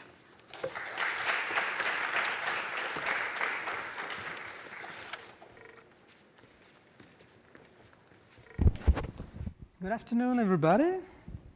Thank you so much, Lily. I'm very glad to be there, and I would like to thank and congratulate students for this great job and greet my own students from my 2 classes. I'm not an expert in the U.S. labor market. Then I'm a health economist, and French health economist. Then I come from another country, another system, and that's very different, and I'm very interested in public policy and also the role in public regulation in order to reach a better and more efficient healthcare. But today, I would like to give some highlights, especially for students to try to understand this very big issue. Try also to, in a second point, to deal with very short-term effects on labor. And the third point is dedicated to an ongoing work concerning the impact of public policies in self-reported depression among the population aged 50 and over in almost 30 countries. And I led this study the previous year with Joe Newhouse and Richard Frank in Harvard Medical School, but that's still an ongoing research. Yes, on January 21, 2020, the US had recorded the first official case. And 4 months later, 1.6 million people have been reported infected and almost 100,000 had died. And considering the situation today, actually, US is the most bereaved country. And that's the human toll is incredibly high in the US. When we compare, for instance, with UK, with Italy, and look at the gap with France or Germany, that's very impressive. Obviously, economic activity slowed sharply beginning in March 2020 due to state and local lockdowns that limited commercial activity. And look at this incredible change over time, considering the US GDP. It fell by 31% in the second quarter of 2020. And the unemployment rate rose from 3.5% in January 2020 to almost 15% in April 2020, corresponding to 4 percentage points higher than the Great Recession. And this huge evolution is related to the high level of flexibility in this market in the US. High flexibility during recession, but also during economic boom. And then, as you know, President Trump signed into law the CARES on March 27, 2023. And then in France, we think that, I think in US, you think that Europe is just one country, and we think in Europe that US is just one country, but there is that's not the case, and there is many different US healthcare systems, and many differences, and that example is a good manner to translate this difference concerning their state variation in workplace closure policies over time on the first of each month between August 2020 and April 2021. Then, short-term effects on labor. If we look at the literature devoted to the evaluation of CARES Act, finally, effects are moderate. Then concerning some studies pointed out that the government activities to limit economic activity, finally, the effect is very modest. And the government's PPP did not protect many jobs. But the unemployment insurance expansion through the CARES Act resulted in much higher consumption among those receiving payments and did not appear to deter their return to work. Then why a public intervention? That's a good question. But maybe it's not enough. Maybe the timing or the design of this public policy is not appropriate. And maybe also we observed an increase in inequalities during this COVID-19. But considering now the manner to answer the crisis, most countries have put in place vigorous policies to support employment. As a result, between the last quarter of 2019 and the third quarter of 2020, the rising unemployment was contained in France, Germany, and Italy, with less than 1 percentage point increase over this period, and it was slightly above 1 percentage point in Belgium and in the UK. In contrast, the rate grew to between 2 and 3 pp in Sweden or in the Baltic countries, and up to 5 pp in the US. Then the short-term unemployment shock was stronger in the US, and the protection mechanisms, such as health insurance or compensation mechanisms, are among the weakest, which suggests an exacerbated negative impact on health and well-being at medium and long term. Because when we look at these figures, okay, why are we there on Sunday without my wife, without my children? I don't know. Because that's back to normal when we look at this figure, considering, for instance, unemployment rate. Okay, that's the same level that before. But as economists, we know that's more complicated because we don't know the counterfactual. What is the natural trend of unemployment rates? And obviously, that's an average, and that hides many inequalities. Considering, for instance, the employment rate by age group between 15 and 24, we have the same result, the same feeling.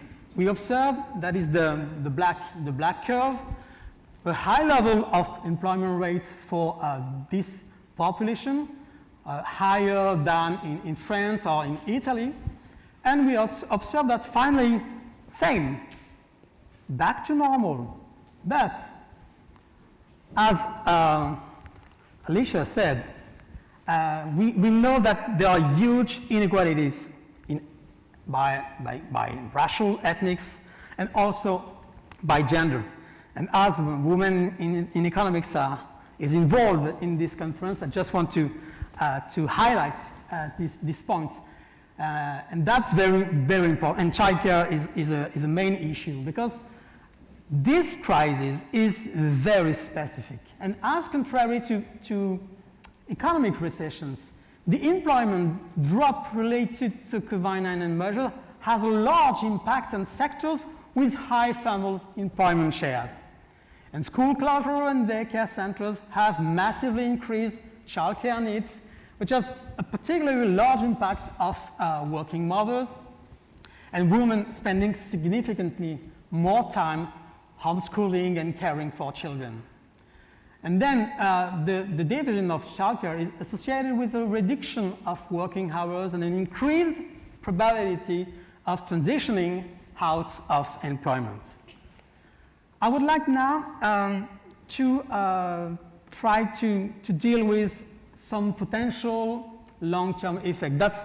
We have to stay very humble, because the future, by definition, is perfectly unknown.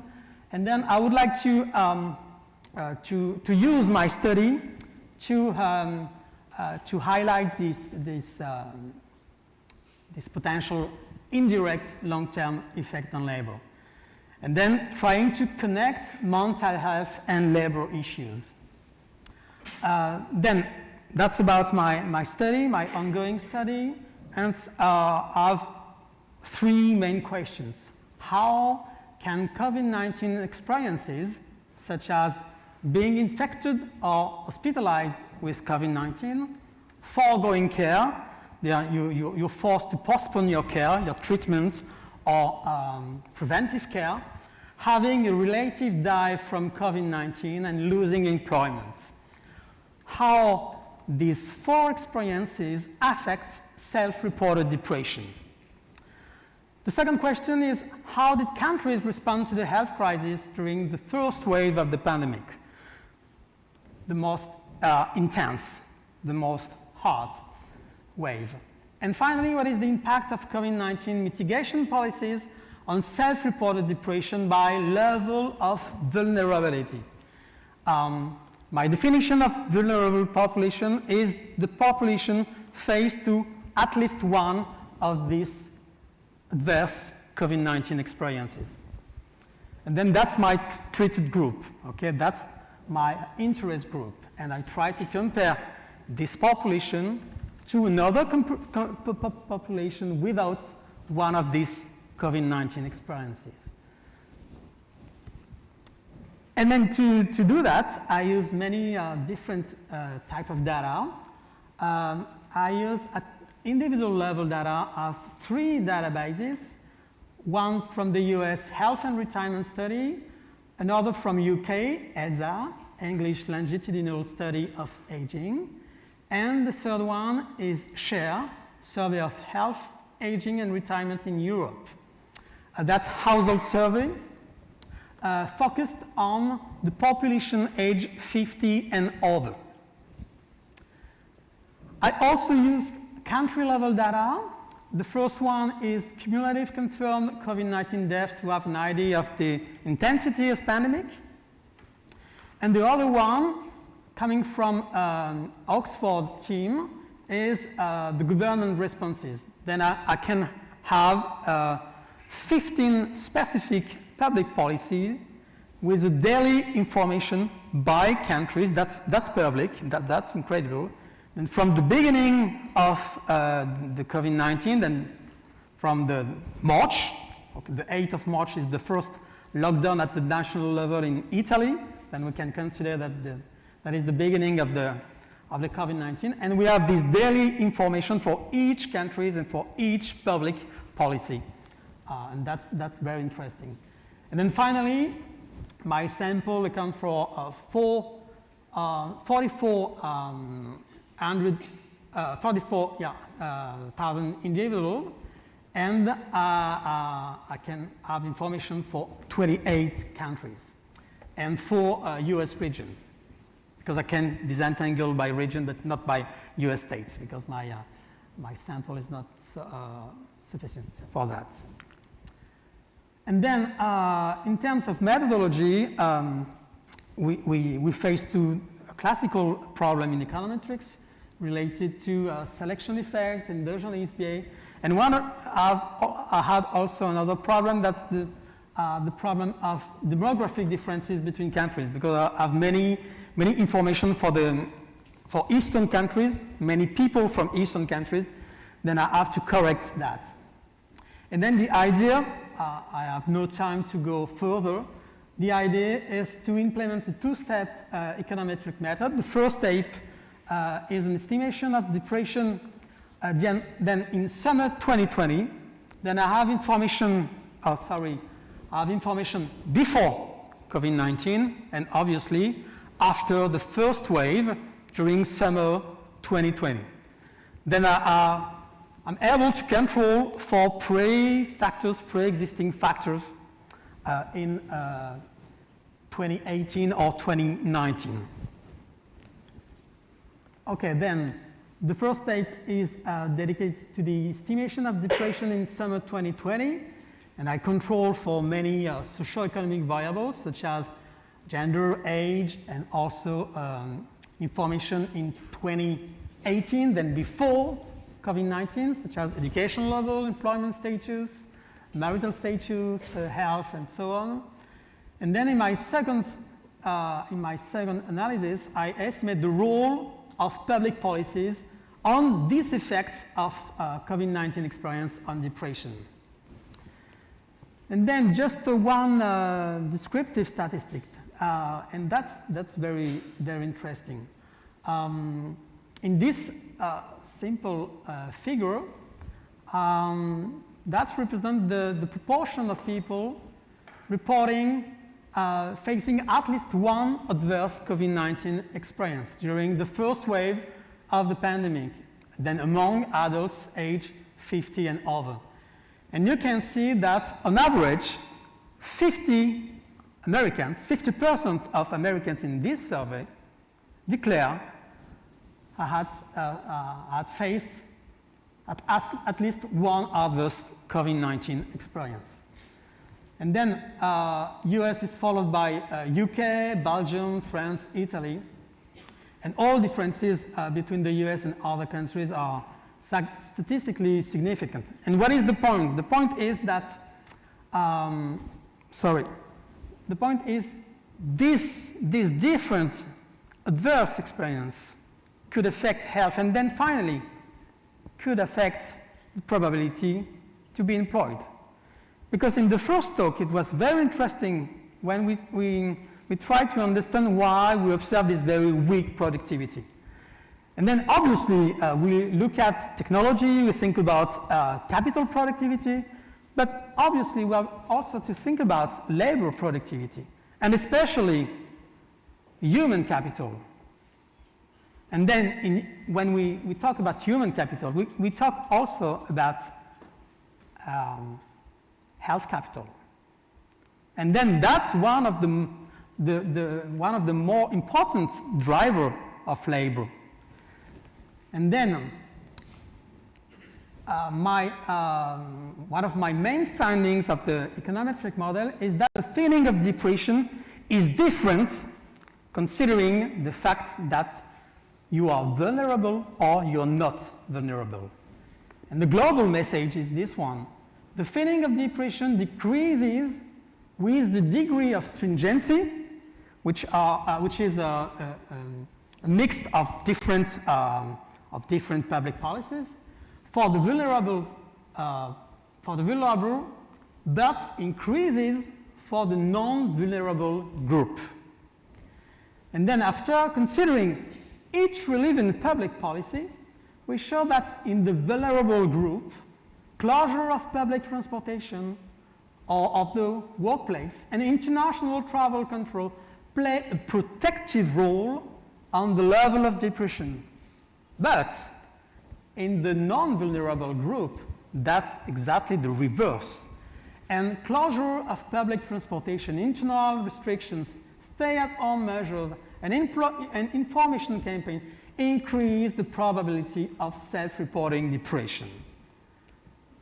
Then, I think that potentially health is a sort of ticking time bomb for the US labor market.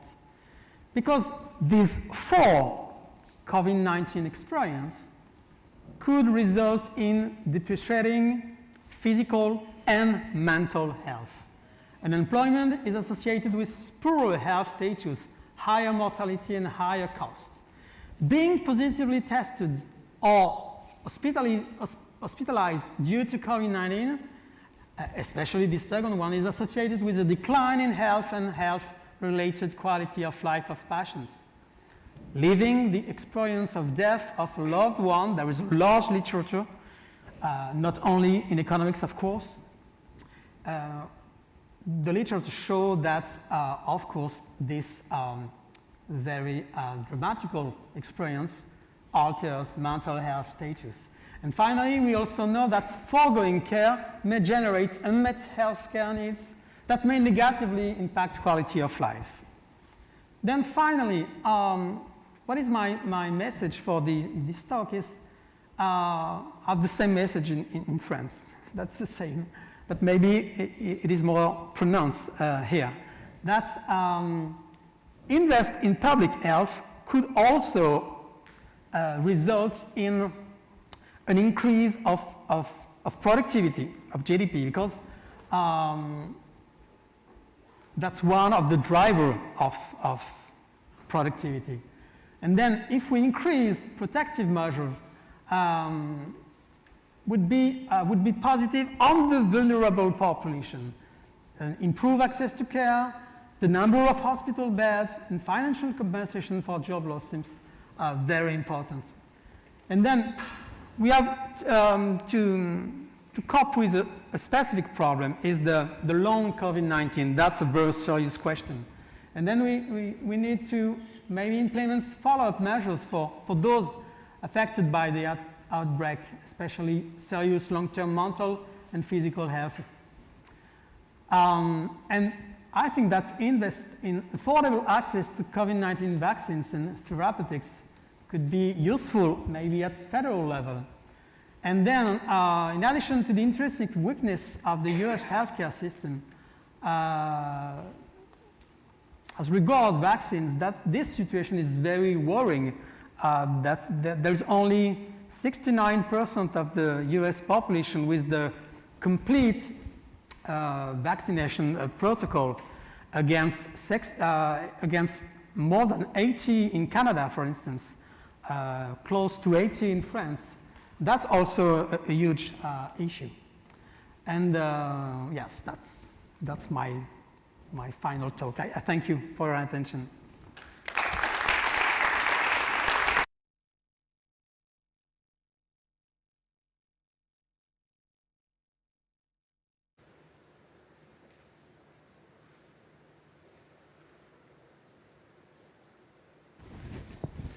All right, I think we are going to all go up for the panel then. Where is Matt?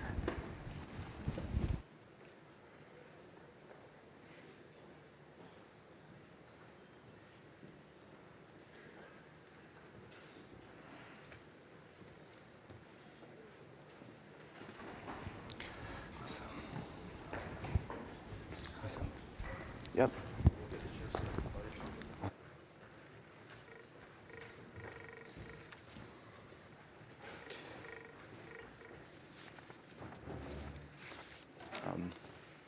Hey everybody.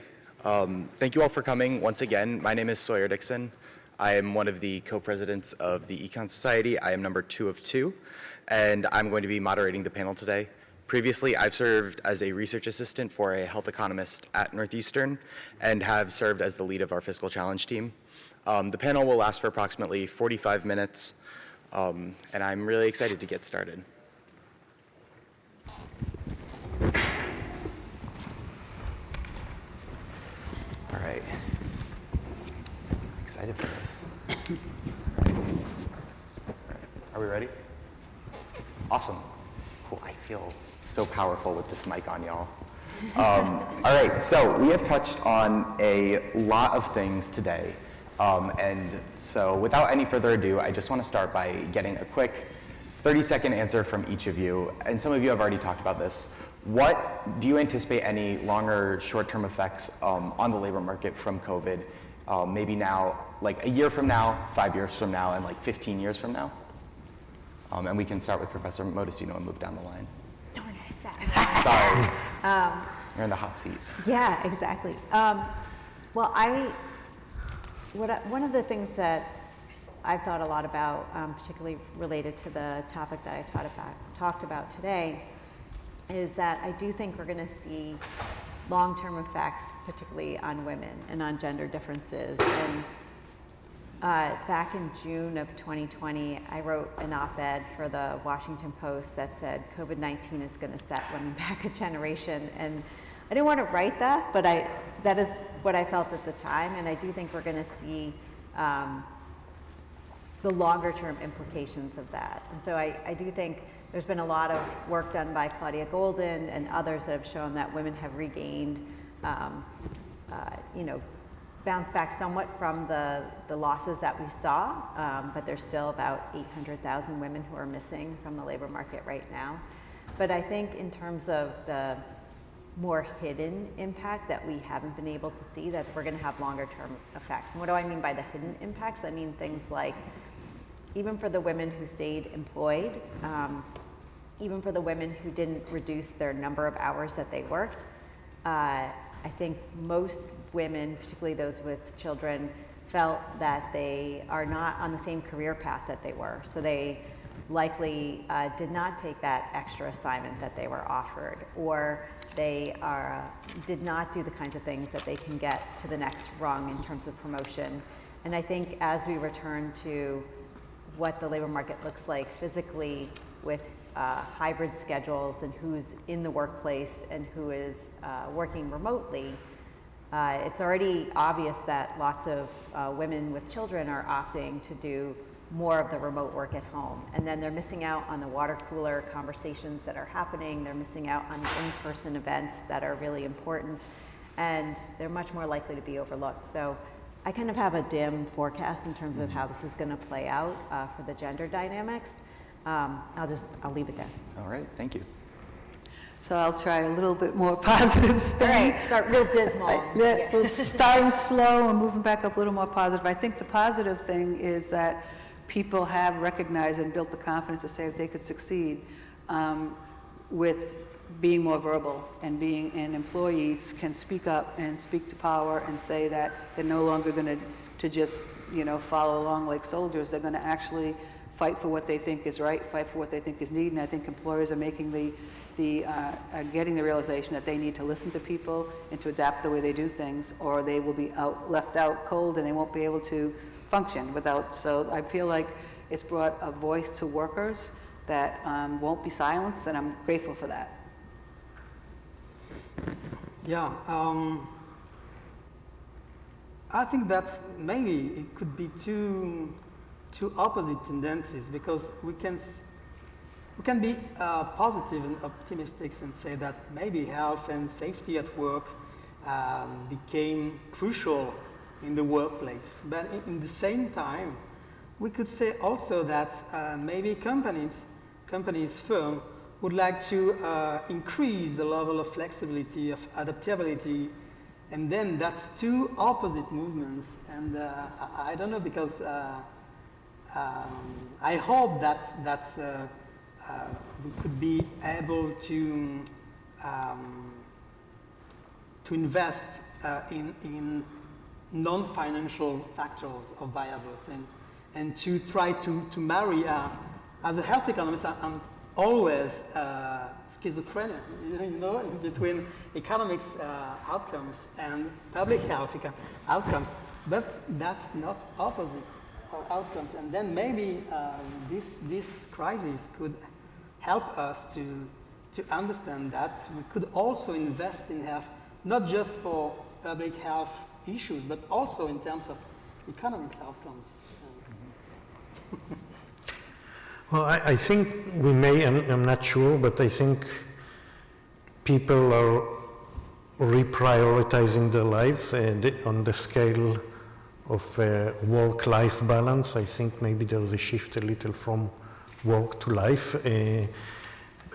Still too soon to tell, but that may be a long-term impact. The biggest legacy, I think, of the pandemic in terms of the labor market is the shift to remote work, and I think overall it's positive. There are many more millions, I think, of people who over time will be able to have a large enough home and still work for a company that is located in city centers, because they'll be able to move and commute maybe once a week instead of every day. So I think that's the main positive thing. Yeah. Awesome, thank you. Professor Modestino, you mentioned that you kind of have a dim outlook at the end of this question just now. What are your top 3 actionable policies that the U.S. could take today or within a year to kind of improve that outlook? You mentioned that missing 100,000 people. How can we get those people back? Yeah, so I think some of it is happening. So I think that MJ was right to point out that that worker voice piece is really helping, right? Where we're seeing increases in wages, in benefits, in scheduling, right? So in Massachusetts, we passed a law about fair scheduling, right, and transparency in pay, even before the pandemic. But we're seeing that playing out in practice across the United States, even without any legislation, because employers have to do it to be able to fill jobs and be able to retain workers, which are just top of mind right now. I think from the dynamic that I've been looking at, paid leave is just essential. It's a complete no-brainer for the United States. We've needed it for decades, and it was stunning to me that we could not even pull that off after the pandemic that we went through with childcare being shut down. So if any of you follow me on Twitter, you know that almost every day, at least every week, there's a tweet from me about how childcare is infrastructure, because during the pandemic, for FEMA, the Federal Emergency Management Agency, I wrote a white paper for them about exactly that childcare was necessary for people to get to work. It was even more necessary than roads and bridges, right? We can work remotely now. We've just proved that we don't need roads and bridges to get to work.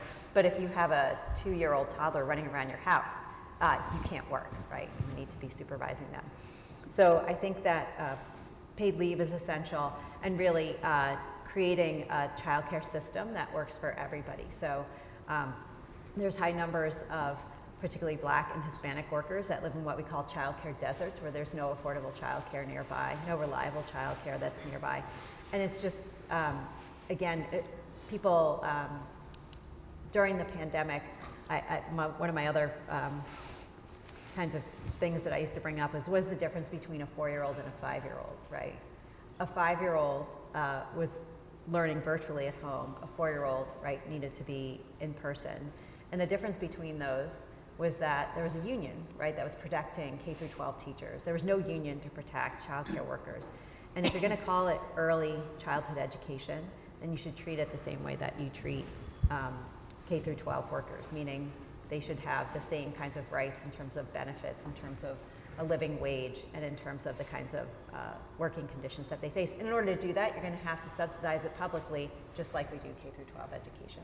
Awesome, thank you. And I know you just mentioned that workers are able to kind of bargain more and have more bargaining power. But Dr. Levinon, at the beginning of your presentation, you actually mentioned that this could be potential cause for inflation. Are you worried about a wage price spiral? And overall, do you view these workers' ability to bargain as a net positive? Well, it depends on if you look at it from the perspective of the worker or the employer. I think labor shortages are a great thing for workers, and one of the things that is not mentioned enough, I think, is that wage inequality now in the US is the lowest it's been in 20 years because wages of the people at the lower end of the distribution are growing much faster. So in general, tight labor market is a good thing, but when it's too tight and when it is leading to wage growth that's going into inflation that forces the Fed to slow down or create a recession, then that's not a sustainable situation. So I think we moved from a healthy tight labor market to a labor market that is too tight. Mm-hmm.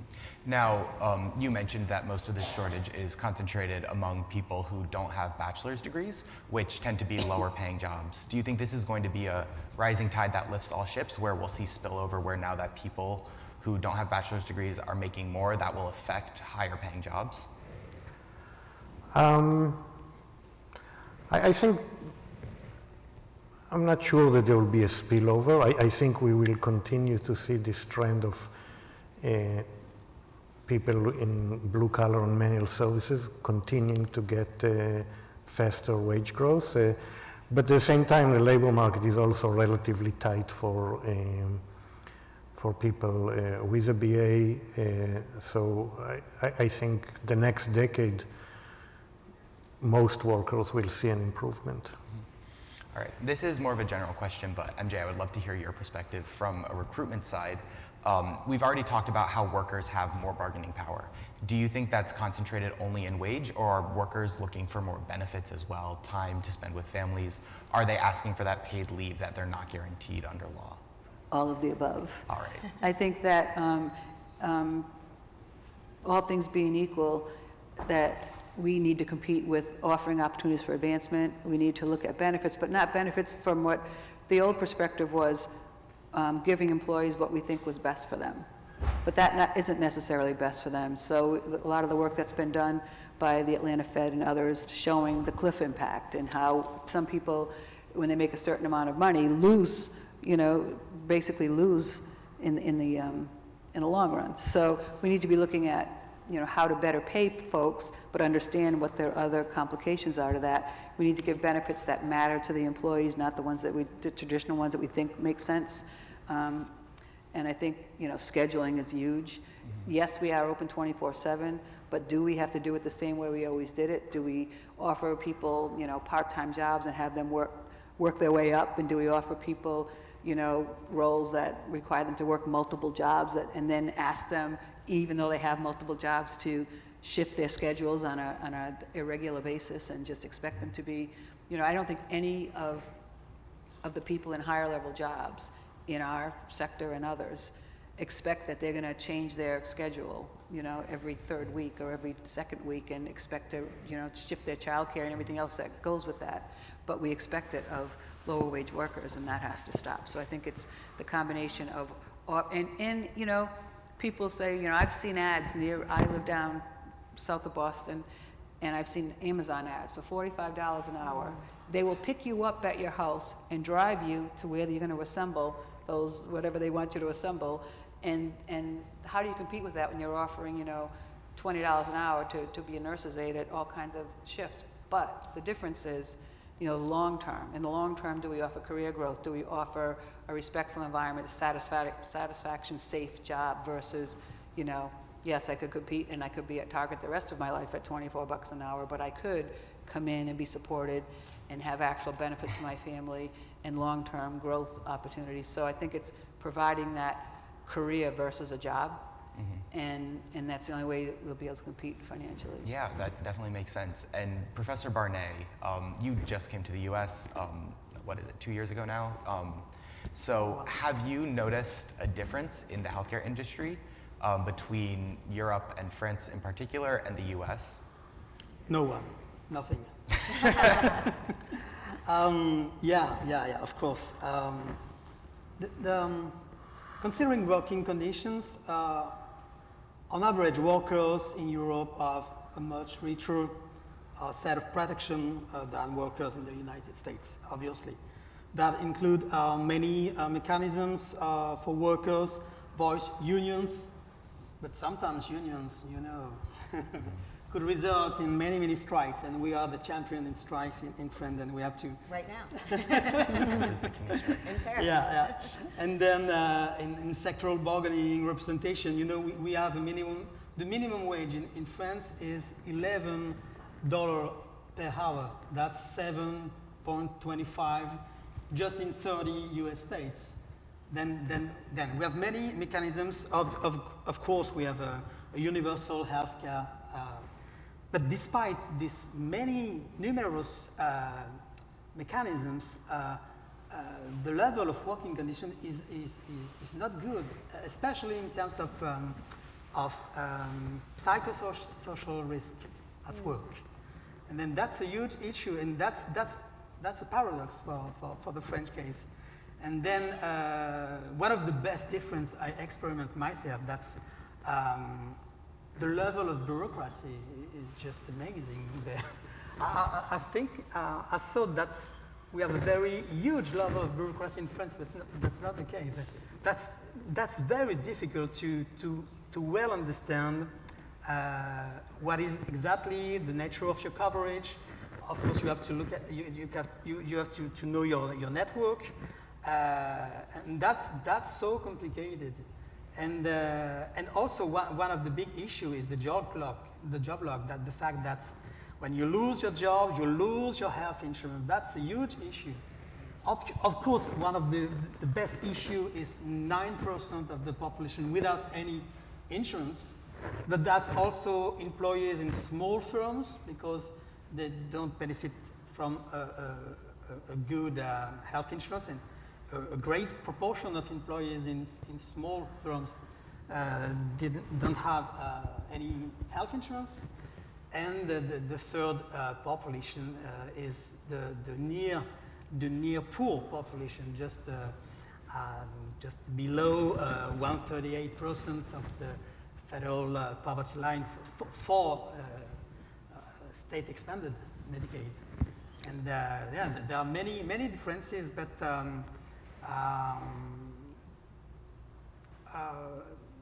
our system is not, health outcomes are better, but is not more efficient. Because for US patients, the US healthcare system is one of the best in the world. But you have to access. Right. Yeah. Yes, and If you can access. Yeah, that can definitely be And that's the point. definitely a struggle sometimes. But you noted that there are definitely a lot of similarities between the French healthcare system and the American healthcare system for its workers, at least psychologically. Have you noticed similar impacts in the French and American healthcare systems from COVID? Like, do you think COVID has impacted those systems the same way? The US labor market is extraordinarily flexible, dynamic, and then when you're a very high level of welfare state, that allows to support your consumption during a recession. That's good. But when you observe an economic boom, the level of taxes is very high. That's 50% of GDP in France. Then we observe, after a boom, an increase in unemployment rate, for instance, but at a very modest level due to the welfare state. And that's good, because that's a huge protection during COVID. And then when you try to explain the differences between adverse events between different countries, that play a great role. These protective measures, but we have also to consider the barriers in order to have a better increase in GDP, and then we have two different systems. We tend to protect insiders with the minimum wage, but we have a high level of unemployment rate, and we have very generous unemployment benefits. Then that's a disincentive to return working. Mm-hmm. And then you have in the US we have a very low unemployment rate, but on average the quality of work, and of course the wage is not the same as then two different systems. because we don't focus on the same population, and I hope that this crisis could try to, for me, the main question is, what is, you mentioned that, is health a public good or not? And then what is the role of a regulation? Mm-hmm. Is it necessary? Why? And we have many theoretical concepts and market failures, externalities, and then why it is necessary, why could be efficient to have this public regulation? And that's the main question about what is the role of the market, and the market is very important in the US, of course, but how can we implement some targeted public policies in order to reach efficiency? Yeah. That's the main point for me. Yeah, awesome. Thank you so much, Professor. All right, this is a question for everybody once again, and we can start with Professor Levinon this time, Modestino. So you all briefly touched on, we've discussed a little bit now, bargaining power, what we're worried its effects are. Do you believe that workers will continue to have bargaining power, and how has that kind of evolved over the pandemic? Do you think it's going to continue to stay strong for the workers amid these recessionary fears and this push to get workers back in office? I think in general, yes, the workers are more powerful now than they were before the pandemic. And I think it's will stay that way, at least for in the coming decade. I think also there is, over the years, I think the companies feel a little, not a lot, but they feel that they need to be better citizens and treat their workers better. And I think during the pandemic that was quite visible. And I think a lot of companies did rise up to the challenge and were trying to be more caring and compassionate towards their workers. I hope that stays too. Awesome, thank you. Professor Barnett, do you have any thoughts on this? You can speak specifically just to one healthcare. word, but I'm not a specialist of the US system and the labor market, but I think that's considering the issue of labor shortage. I read that the transportation, healthcare and social assistance and accommodation and food sectors have had the highest numbers of job openings in the US. Mm-hmm. And then we can assume that in these sectors, especially the power of employers is reinforced in terms of maybe wage negotiations, remote work requirements, but also health plans, benefits, maybe, for these specific sectors, I guess. Awesome, thank you. And I think I would say that the toothpaste is out of the tube and you can't put it back in. If people have decided that they can change their lifestyle and live better and live more complete, balanced lives, they're going to do it. And I think employers will need to adjust to that. And I feel like there's going to be some hybrid options continue to go. Obviously in healthcare, they can't all be hybrid. But those that are left will need to deal with that inequity in other ways, as I said, with ability to support them and with better benefits, better pay, and more respect and more flexibility. So I don't think that's going to change. And I think the other thing that has to happen is, we mentioned we're talking a lot about COVID, but this started happening before COVID. And there's policy changes that have to come into play. You know, where's the growth opportunity? You know, what is the immigration policy that's limiting us the ability to fill jobs and the ability to have, a growing population? The baby boomers are going to leave, and they're not being replaced by too many young people. And so how are we going to open up doors and make hiring more inclusive than exclusive? I'm going to bring us back down again.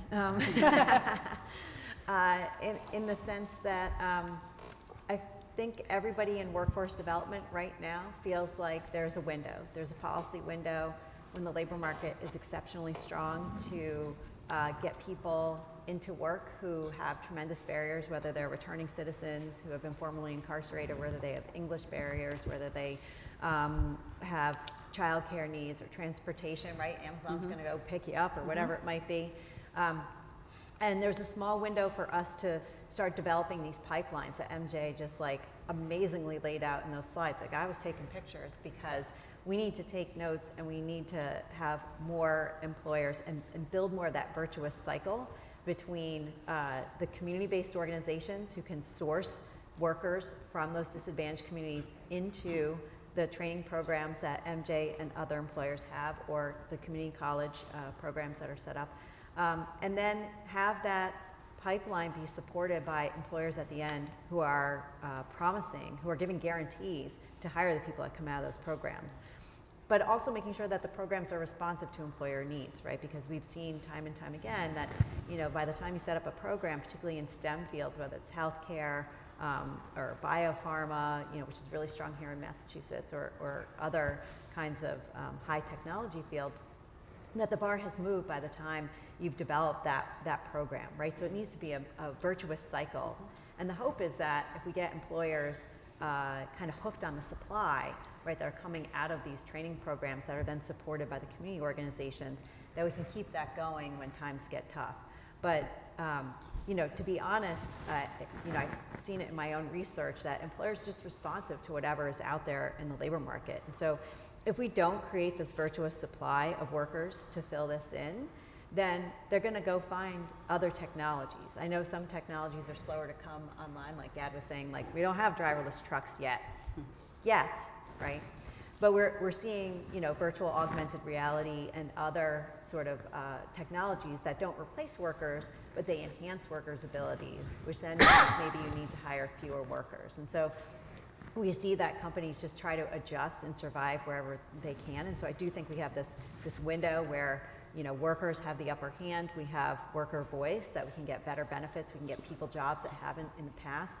But I do worry, as we slide into what's probably going to be an overcorrection from the Fed when they raise rates to, lower inflation, that we're going to see, employment decline, that, we're going to see some retrenching in terms of those advances, unless they're enshrined in policy. I'm not saying that we need to pass a $15 minimum wage, across the United States. That's a super blunt instrument, but certainly something that provides some kind of wage floor, whether it's tied to the median wage in each state or other protections for workers. Awesome, thank you.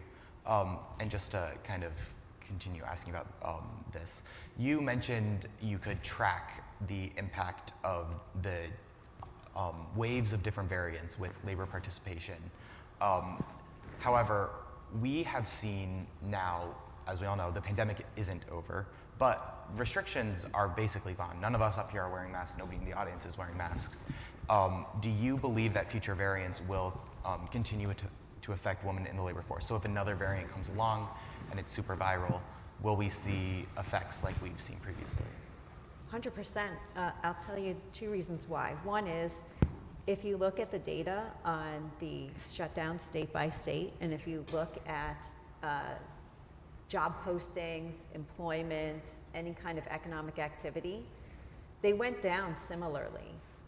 So job postings started falling in states even before there were any shutdowns. And that's because people will shut themselves down. So I don't know about you, but like I heard last week, like the wastewater, contamination has doubled in Boston. And so there are some places where I am wearing masks, not 100%, right? There are some activities I'm choosing not to do. And so people will police themselves. And so the virus runs the economy. It's not even the regulations or the shutdowns that run it. The second thing is that the reason why COVID's so disruptive to schools is even if they don't shut the schools down anymore, or they don't tell kids that they have to go home if they test positive or have been exposed, when children get sick, women stay home. So there's an amazing economic study that shows even uses snowstorm variation, right? When there's snow days in schools, female workers on TaskRabbit and other kind of gig platforms drops. Male hours do not, right? So even when it's the case that my daughter, right, gets sick or has the sniffles, she can't go to school, and it's just heightened during COVID. So I do think it's not going to be as big as Alpha, Delta, Omicron, But I think we're still going to see those micro disruptions. And when you have that near a low wage worker, if you don't show up on a certain day, you might lose your job because of that. Or you might also just throw in the towel and be like, I just can't do this anymore. Where, you know, every other week, I see it happening on Twitter where people are like, I would love an entire week of childcare. I can't even get that because COVID is going through the daycare right now. Awesome. Professor Levinon, I know you've discussed extensively in the past why you believe the unemployment rate is an inaccurate figure to measure labor market tightness. Can you speak a little bit more about this and why that is?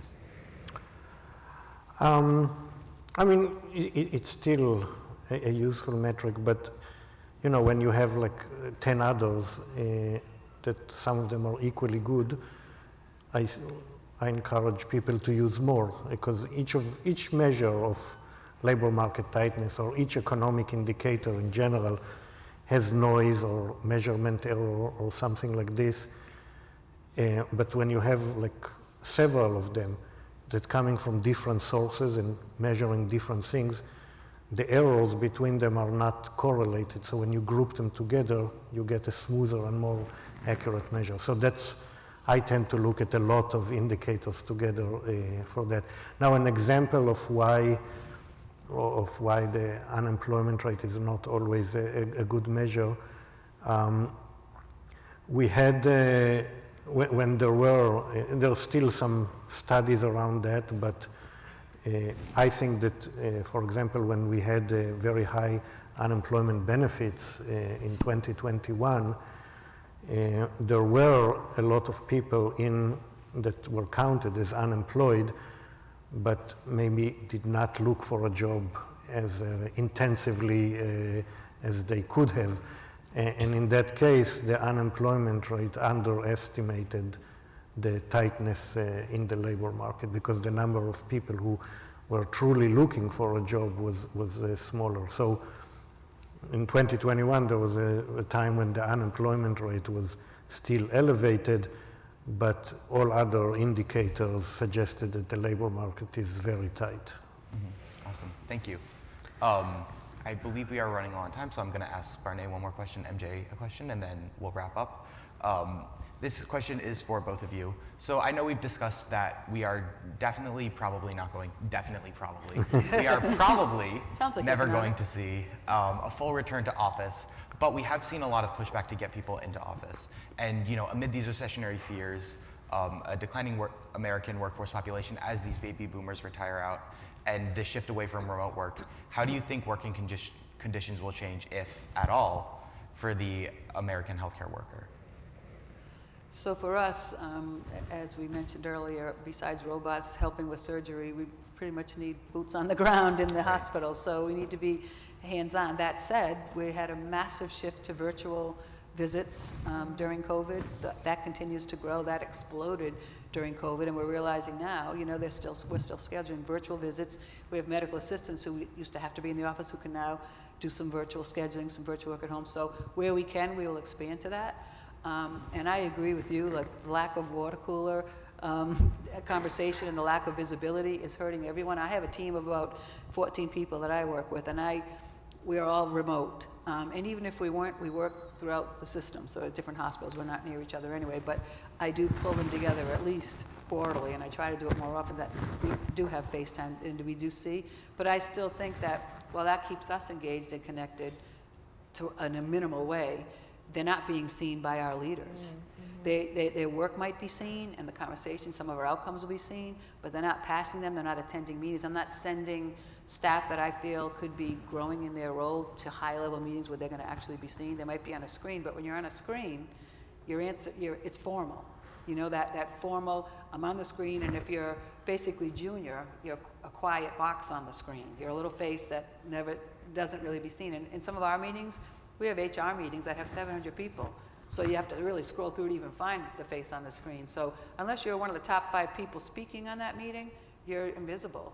And they're staying invisible, and they're going to be invisible. So where I had many changes and opportunities in my career I entered the hospital as a nuclear medicine technologist. I had nothing to do with any of this stuff that I'm doing now, but I grew over time being seen. I was seen by directors, I was seen by vice presidents, I was given opportunities. I've written my last 3 job descriptions, but I had connections and people knew me. But you don't know a face on a screen. So I think even speaking to a group of students who will graduate, it sounds great to work from home or be at the beach and be on your laptop, but you are going to lose something, and you're going to lose the communication, the workplace culture, the ability to demonstrate how great you are. And so if you have the opportunity to at least be hybrid and be seen, I would recommend it. Awesome, thank you. And Professor Barnett, I know you mentioned that the American healthcare system is a ticking time bomb, and on the slide after you discussed some ways that we could help diffuse that. I wanted to know, are there any actionable policies that you've seen implemented either here or anywhere else in the world that you either approved of, you thought would help, or could be implemented here that would be really helpful? The three-legged stool, you know, mandate everybody considering problem in terms of adverse selection. If the market is the only provider of health insurance, the problem is that if you are healthy, you don't want to be covered, you don't want to be insured, then every people has to be covered in order to share the risk, to have a pool of risk, and then to have this redistribution between low and high risk. And then, we have to promote subsidies for the most vulnerable population, because high needs, high out of pockets, and that's impossible to pay. And we have this system in France, but that's very expensive. We have 100% of coverage for people suffering from chronic disease. That's 15% of the population, but that represents 70% of the statutory health insurance. And then that's the problem, because we have to be okay with this social contract, because that's a redistribution system in France. Awesome, thank you. All right, I would love to talk more about this, specifically Texas v. California. And I think I will after this, but we have donuts and coffee outside for you all. So thank you all for coming once again. For our final question, super rapid fire, 30 seconds or less. How do you see the labor market evolving for our near college graduates? You're hired. Yeah. Next. Yeah, I think, so this is a question near and dear to my heart, because my oldest finished up in June with a degree in criminal justice from Franklin Pierce University, and he's still looking for a job in this field. He's currently working at Home Depot. But I think, my advice to him has been to really network that piece of it, right? So lots of employers are still getting tons and tons of resumes, and they have lots of screens on them. And so the thing that I tell all of my students, and I'll tell all of you if you come seek me out, is that I have lots of connections. Like, I am not young, but the thing you get is you get lots of connections, right? And I can get people to look at your resume, which is the hardest thing right now, I think. And not being afraid to connect with people on LinkedIn. Ask them for a quick 20-minute Zoom interview, or not interview, but just 20-minute Zoom informational interview about what they do to learn more about them, and be persistent. Like, we are all getting about 1,000 emails a day. It's like ludicrous, right? So I know my son's always like, well, they didn't get back to me. I'm like, nope, you didn't get back to them. Like, you cannot let that lie. And I think your greatest asset coming out of Northeastern is that you've done co-op, you have experience. You've experienced the things you want to do, the things you don't want to do, but it is the greatest gift that you have, because you've worked in professional environments, and so you understand how companies are working right now. And I think MJ's point about trying to be in person as much as possible is a great one. Nothing to add. All right. My children is grade 8 and grade 5. In devotion school in Brookline. But I think that's exactly that I would like to say. The network and co-op is an extraordinary system, co-op.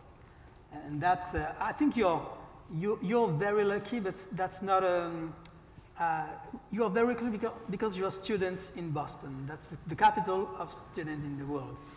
and you're in a super engaged, involved university, and if you are there, that means that you were selected. Then you are here for good reason. And then you have many services in this university, many partners, and then, enjoy and build your network as soon as possible, yeah. Awesome, thank you. MJ? As I said, you're hired. She just hired the room, yeah.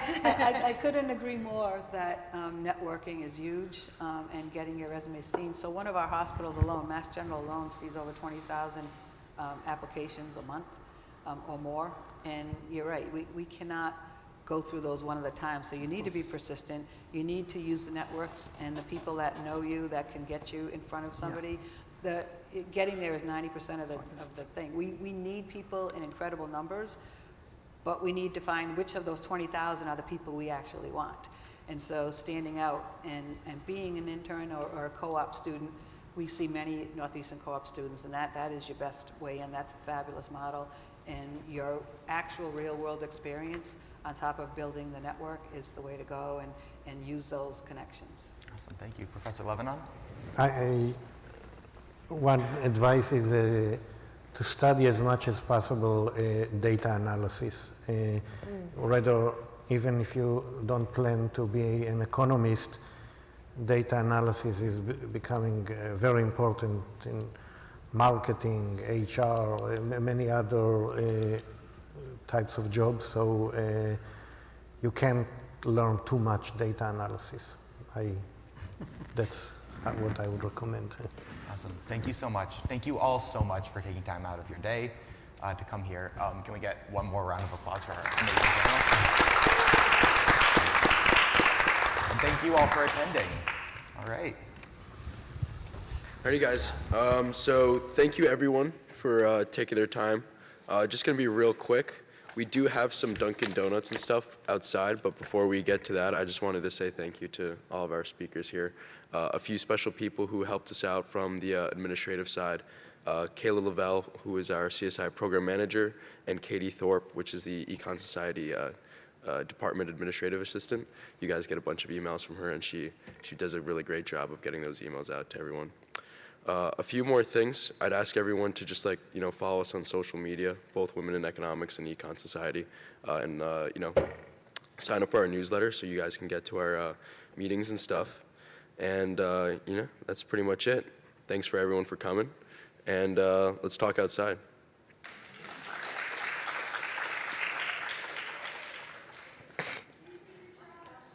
Yeah, and please take your trash as well, the water bottles, water cans and stuff.